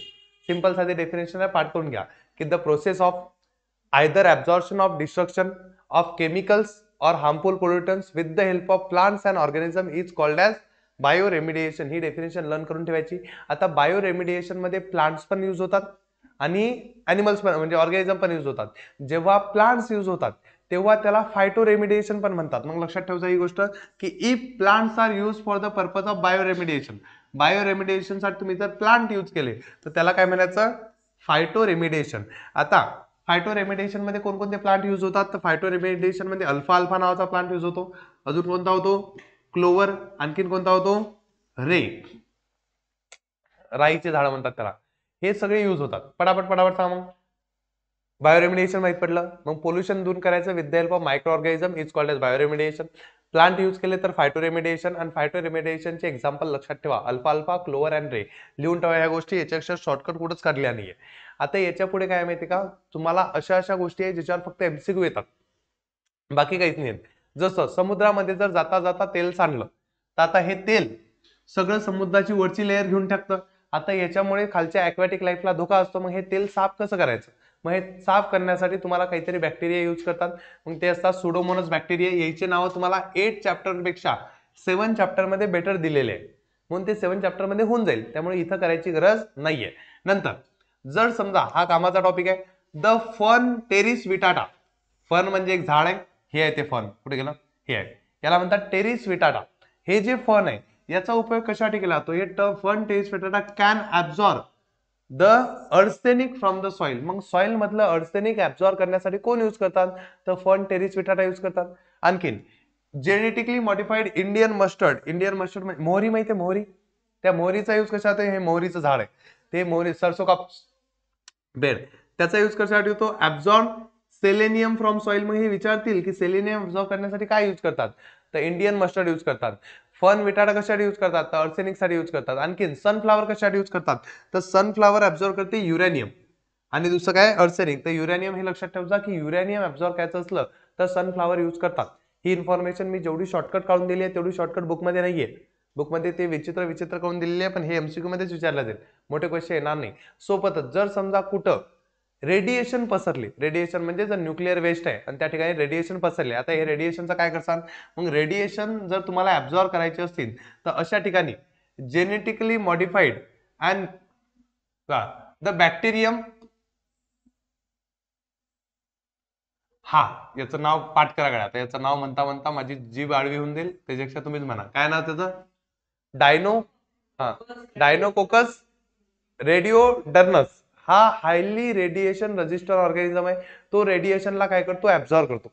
मग रेडिएशनला ऍब्सॉर्ब करणारा जर कोणी बॅक्टेरिया आहे, रेडिएशनला ऍब्सॉर्ब करणारा बॅक्टेरिया जर कोणी विचारला तर त्याचं नाव काय? त्याचं डायनोकोकस रेडिओडर्नस. त्याचा याला अशा ठिकाणी टाकतात रेडिओ ऍक्टिव्ह डेब्रीज मध्ये, म्हणजे जिथं कचरा असेल, जिथून रेडिएशन निघत आहे, मग ते रेडिएशन निघाले नाही पाहिजेत, ते ऍब्सॉर्ब झाले पाहिजेत, म्हणून कोण टाकतात? डायनोकोकस रेडिओडर्नस. ही इन्फॉर्मेशन लक्षात ठेवा, बाकी काही नाही. एक एक फक्त त्याचं नाव, त्याचं काम, नाव त्याचं काम लक्षात ठेवा. आता ऑइल स्पिलेज वर एक क्वेश्चन आहे, त्याच्यामध्ये या महाराजचं नाव लक्षात ठेवायचं. यांचं नाव आहे आनंद मोहन चक्रवर्ती. समुद्रात जर तेल सांडलं तर ते तेल खाणारे बॅक्टेरियाचा शोध ज्या व्यक्तीने लावला होता, त्या तेल खाणाऱ्या बॅक्टेरियाचा शोध लावणारा व्यक्ती कोण होता? आनंद मोहन चक्रवर्ती. याचं नाव लक्षात ठेवायचं. कोण आहे? तर लक्षात ठेवा, cleaning of oil spillage in ocean, याचं मोठं क्रेडिट कोण्या व्यक्तीला जातं? आनंद मोहन चक्रवर्तीला जातं, कारण यांनी ते बॅक्टेरिया शोधून काढले होते जे हायड्रोकार्बनला खातात. हायड्रोकार्बन म्हणजेच तेच ऑइल. मग ते ऑइल खाणारे बॅक्टेरिया कोण आहे? डॉक्टर आनंद मोहन चक्रवर्ती यांनी बनवलेले बॅक्टेरिया, बनवलेले म्हणजे यांनी डिस्कवर केलेले बॅक्टेरिया राहतील. मग ही इन्फॉर्मेशन होती, एवढी लक्षात ठेवून घ्या. आता शेवटचं फूड बायोटेक्नॉलॉजी. फूड बायोटेक्नॉलॉजी बद्दल इन्फॉर्मेशन काहीच लक्षात नका ठेवू, कारण हे 7 चॅप्टर मध्ये आपण खूप पाहिलं की आपण बरेचसे फूड बनवतो with the help of bacteria, आणि ते सगळे फूड बायोटेक्नॉलॉजी मध्ये येतात. लाईक ब्रेड, चीज, वाईन, बियर, योगर्ट, विनेगर, हे सगळे कसे बनवतात आपण लास्ट चॅप्टर मध्ये बघितलंय, म्हणून इथं शिकायची गरज नाहीये. नंतर डीएनए फिंगरप्रिंटिंग. आता डीएनए फिंगरप्रिंटिंग बद्दल एमसीक्यू आला होता की डीएनए फिंगरप्रिंटिंग म्हणजे काय आणि त्याचा यूज कुठं होतो? तर लक्षात ठेवा, डीएनए फिंगरप्रिंटिंग म्हणजे जसे तुमचे हाताचे फिंगरप्रिंट युनिक असतात, माहिती आहे ना, की हाताचे फिंगरप्रिंट तुमचे आणि कोणत्या व्यक्तीचे मॅच होणं पॉसिबल नाहीये, सेम तसंच डीएनए तुमचा आणि दुसऱ्या व्यक्तीचे सेम सेम पॉसिबल नाहीये, जोपर्यंत तुम्ही ट्विन्स नाही किंवा पॅरेंट्स नाही तोपर्यंत. मग ही गोष्ट लक्षात ठेवा की डीएनए सगळ्यांचा युनिक असतो. म्हणून क्रिमिनल ओळखण्यासाठी, की समजा एखाद्या ठिकाणी खून झाला आणि तिथं तुम्हाला काहीतरी वस्तू सापडल्या, ब्लड सापडला कोणाचा, मग तुम्ही त्याच्यावर ओळखू शकता की हा कोणाचा ब्लड आहे, कारण त्याचा डीएनए मॅच करून. मग डीएनए फिंगरप्रिंटिंग कुठे यूज होते? तर आयडेंटिफाईंग द क्रिमिनल फाइंड करण्यासाठी. दुसरी गोष्ट कशासाठी यूज करा? Similarly identity of father of any child, कोण कोणाचा पप्पा आहे, कोण कोणाचं लेकरू आहे, हे आयडेंटिफाय करण्यासाठी पण आपण काय करू शकतो? डीएनए टेस्ट करू शकतो, कारण पप्पाचा आणि मुलाचा डीएनए काय असेल? सेम असेल. मॅच तो होईल, सेम नसेल मॅच होईल. मग ही गोष्ट लक्षात ठेवा, डीएनए फिंगरप्रिंटिंग या 2 कामासाठी यूज होते. What are the uses of DNA fingerprinting म्हटलं तर आयडेंटिफिकेशन ऑफ क्रिमिनल, आणि दुसरं identity of father with any child can be establish. राहील लक्षात. आणि इकडे बघा, डीएनए फिंगरप्रिंटिंग हे फॉरेन्सिक सायन्स मध्ये यूज होते.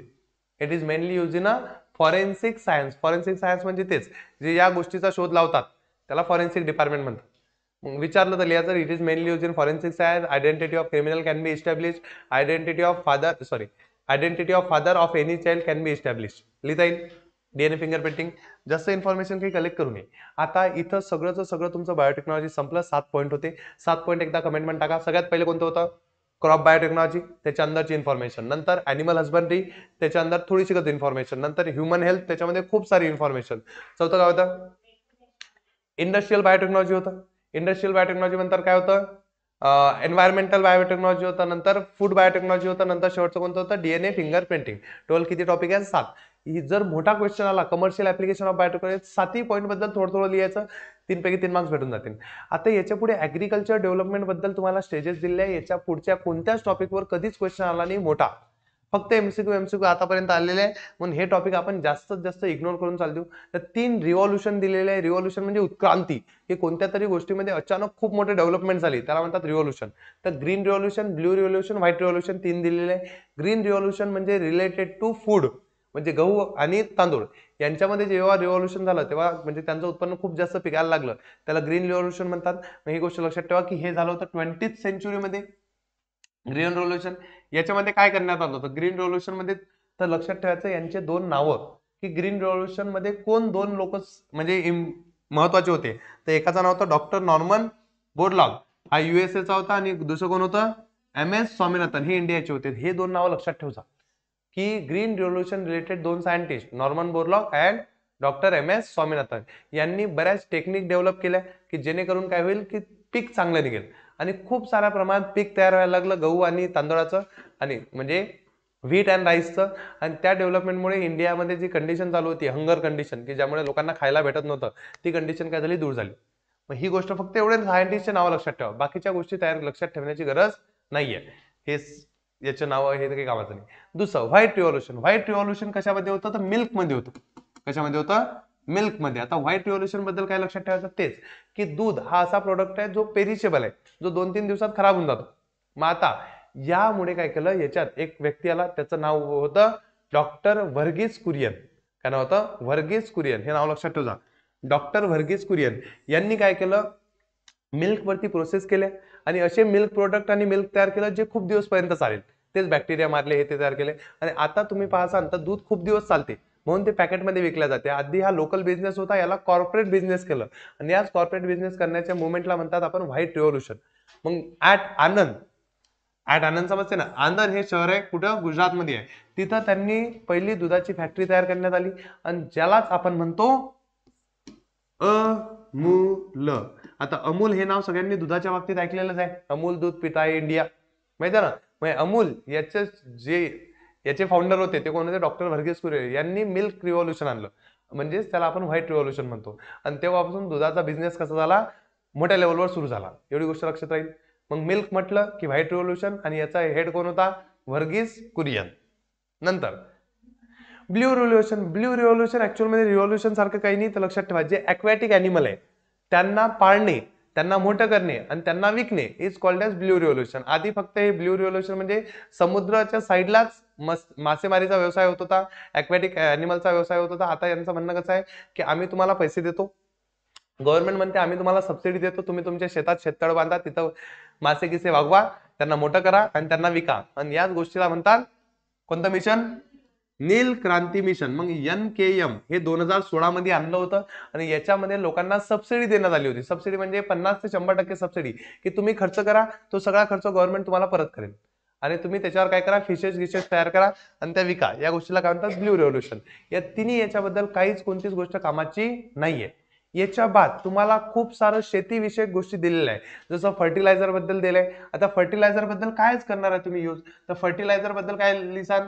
तर तेच की फर्टिलायझर काय असतं, नंतर त्याचे टाईप. तर फर्टिलायझरचे 2 टाईप असतात. एक असतात केमिकल फर्टिलायझर, ज्याच्यामुळे नुकसान होते, आणि एक असतात ऑर्गॅनिक फर्टिलायझर, ज्याच्यामुळे फायदे होतात. त्याचा डिफरन्स मी तयार करून ठेवलाय. जर केमिकल फर्टिलायझर आलं तर डिक्रीज फर्टिलिटी, जमिनीची सुपीकता त्यामुळे कमी होते. टेम्पररी फायदा होतो, पण नंतर सुपीकता कमी होते ड्यू टू एक्सेसिव्ह युजेस, जर जास्त यूज केला.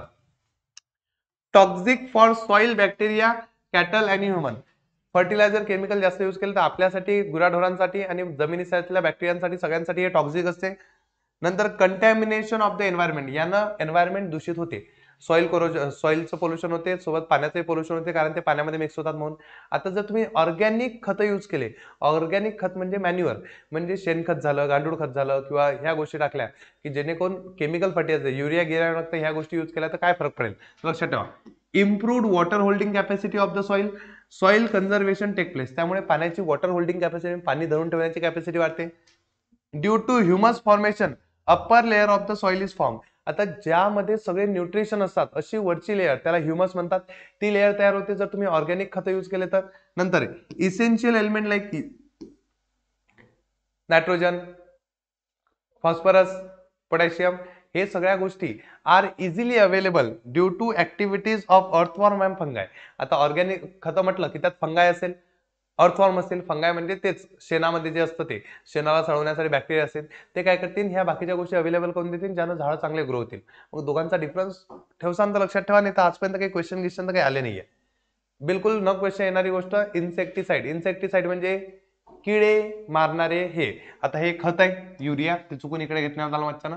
इन्सेक्टिसाइड म्हणजे जर किडे पडले शेतात तर त्यांना मारण्यासाठी जे आपण यूज करतो त्याला काय म्हणतात, इन्सेक्टिसाइड. आणि हे सगळे धोकादायक आहे. इन्सेक्टिसाइडचे फक्त नावं लक्षात ठेवा. द इन्सेक्टिसाइड कोणकोणते, डीडीटी, मॅलाथिनियन अँड, याचे नावं लक्षात ठेवा. बाकी या तिकडे वाचत बसायचं नाही, कारण क्वेश्चनच बनत नाही. नंतर पुढचं कोणतं आहे, ऑर्गॅनिक फार्मिंग. आता ऑर्गॅनिक फार्मिंग वर कधीच क्वेश्चन आलेला नाहीये. पहिले लक्षात ठेवा, ऑर्गॅनिक फार्मिंगची डेफिनेशन लक्षात ठेवा, बाकी काही यूज नका करू. फक्त एवढी डेफिनेशन की जेव्हा तुम्ही शेतीमध्ये झिरो केमिकल्स यूज करता आणि शेती करता त्याला म्हणतात organic farming.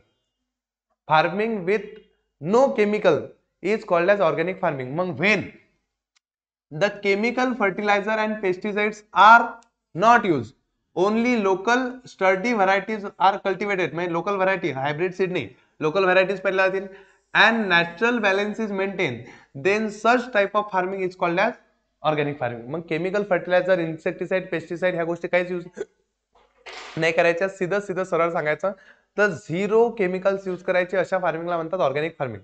Organic farming, organic product are in a demand nowadays. आजकाल लोकांना कसं आहे, ऑर्गॅनिक माहिती आहे की जे केमिकल वाला आहे त्याच्यामुळे पुढे जाऊन बॉडी खराब होणार आहे, म्हणून लोकांना ऑर्गॅनिक खायचं आहे.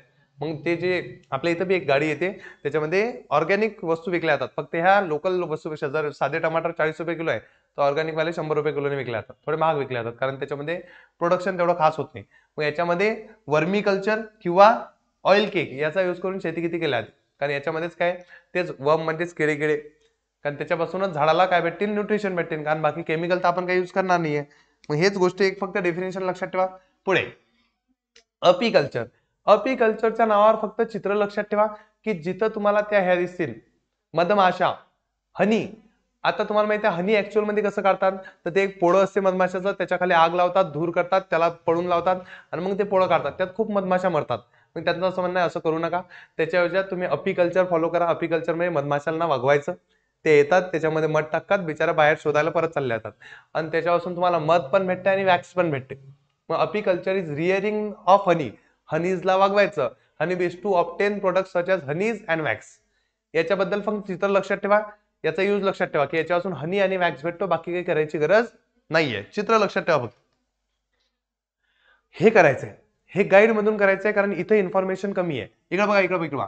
Cultivation of medicinal plant. Medicinal plant म्हणजे असे झाडं ज्याच्यामध्ये काहीतरी मेडिसिनल प्रॉपर्टीज असतील की जे खाल्ल्यानंतर आपल्या बिमाऱ्या दूर होतील किंवा आपल्याला बिमारी होतील नाही, अशाला आपण मेडिसिनल प्लांट म्हणतो. तुम्हाला काही करून असे 4 नावं शोधून काढायचे आहे याच्यातून, गाईडमधून. गाईडमध्ये शोधा, गाईडमध्ये सापडून जाईल, नवनीच्या गाईडमध्ये. एक आहे अडुळसा. अडुळसा माहिती आहे कशासाठी यूज होतो, तर तो यूज होतो कशासाठी, कफ साठी. तर हे 2 गोष्टी तुम्हाला करायचं. याच्यासोबत तुळशी, घराच्या समोरचं तुळशीचं झाड असतं ना, ते पण यूज होते. मग लक्षात ठेवा. काय रे, हे अडुळसा आणि दुसरं कोणतं आहे, नीम. हे 2 नावं तुम्हाला दिले, नीम. असे तुम्ही 3-4 नावं आणखीन शोधून ठेवा, कारण त्यांनी मेडिसिनल प्लांटचे नाव विचारले होते. तर अडुळसा, तुलसी, नीम हे मेडिसिनल प्लांटचे नाव आहे. त्यांचे युजेस पण भेटले तर व्हेरी गुड. गाईडमध्ये दिलेले असतील तेवढे करून घ्या.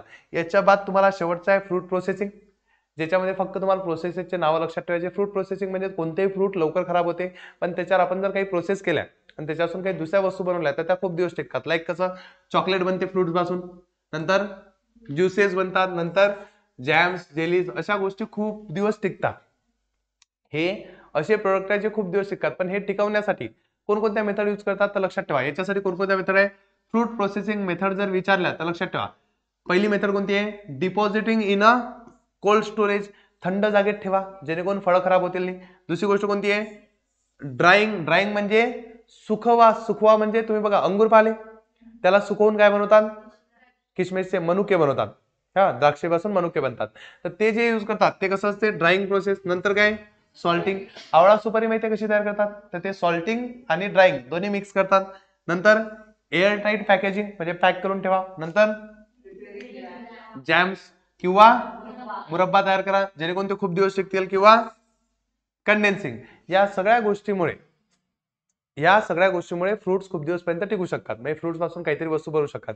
पण मी ज्याच्या बाद जे फर्टिलायझरच्या पुढे शिकवलं त्याच्यावर आजपर्यंत क्वेश्चन आलेला नाहीये, म्हणून त्या गोष्टी करायच्या नाही. या चॅप्टर मधले कोणकोणते क्वेश्चन मोस्टली करायचे, तर स्टेम सेल बेस्ड सगळे क्वेश्चन करायचे, ऑर्गन डोनेशन वर शॉर्ट नोट करायची, नंतर त्याच्या पुढे कमर्शियल ऍप्लिकेशन वर मधलं ह्युमन हेल्थ वर सगळ्यात जास्त क्वेश्चन येतात ते करायचे, आणि सगळ्यात मोठा क्वेश्चन पुरा कमर्शियल ऍप्लिकेशनचा मोठा क्वेश्चन काय येतात, बाकी पुरे एमसीक्यू येतात. आणि या चॅप्टर मधल्या मोस्टली डायग्राम येतील, पण डायग्राम करून जा. समजलं. याच्यावर एक आयएमपी क्वेश्चनचा एक व्हिडिओ येईल, तो पाहून घेतला की सगळे कामं तुमचे दूर. आता बाकीचे व्हिडिओ येत राहतील, फक्त शेअर करत राहा. चलो बाय बाय बाय.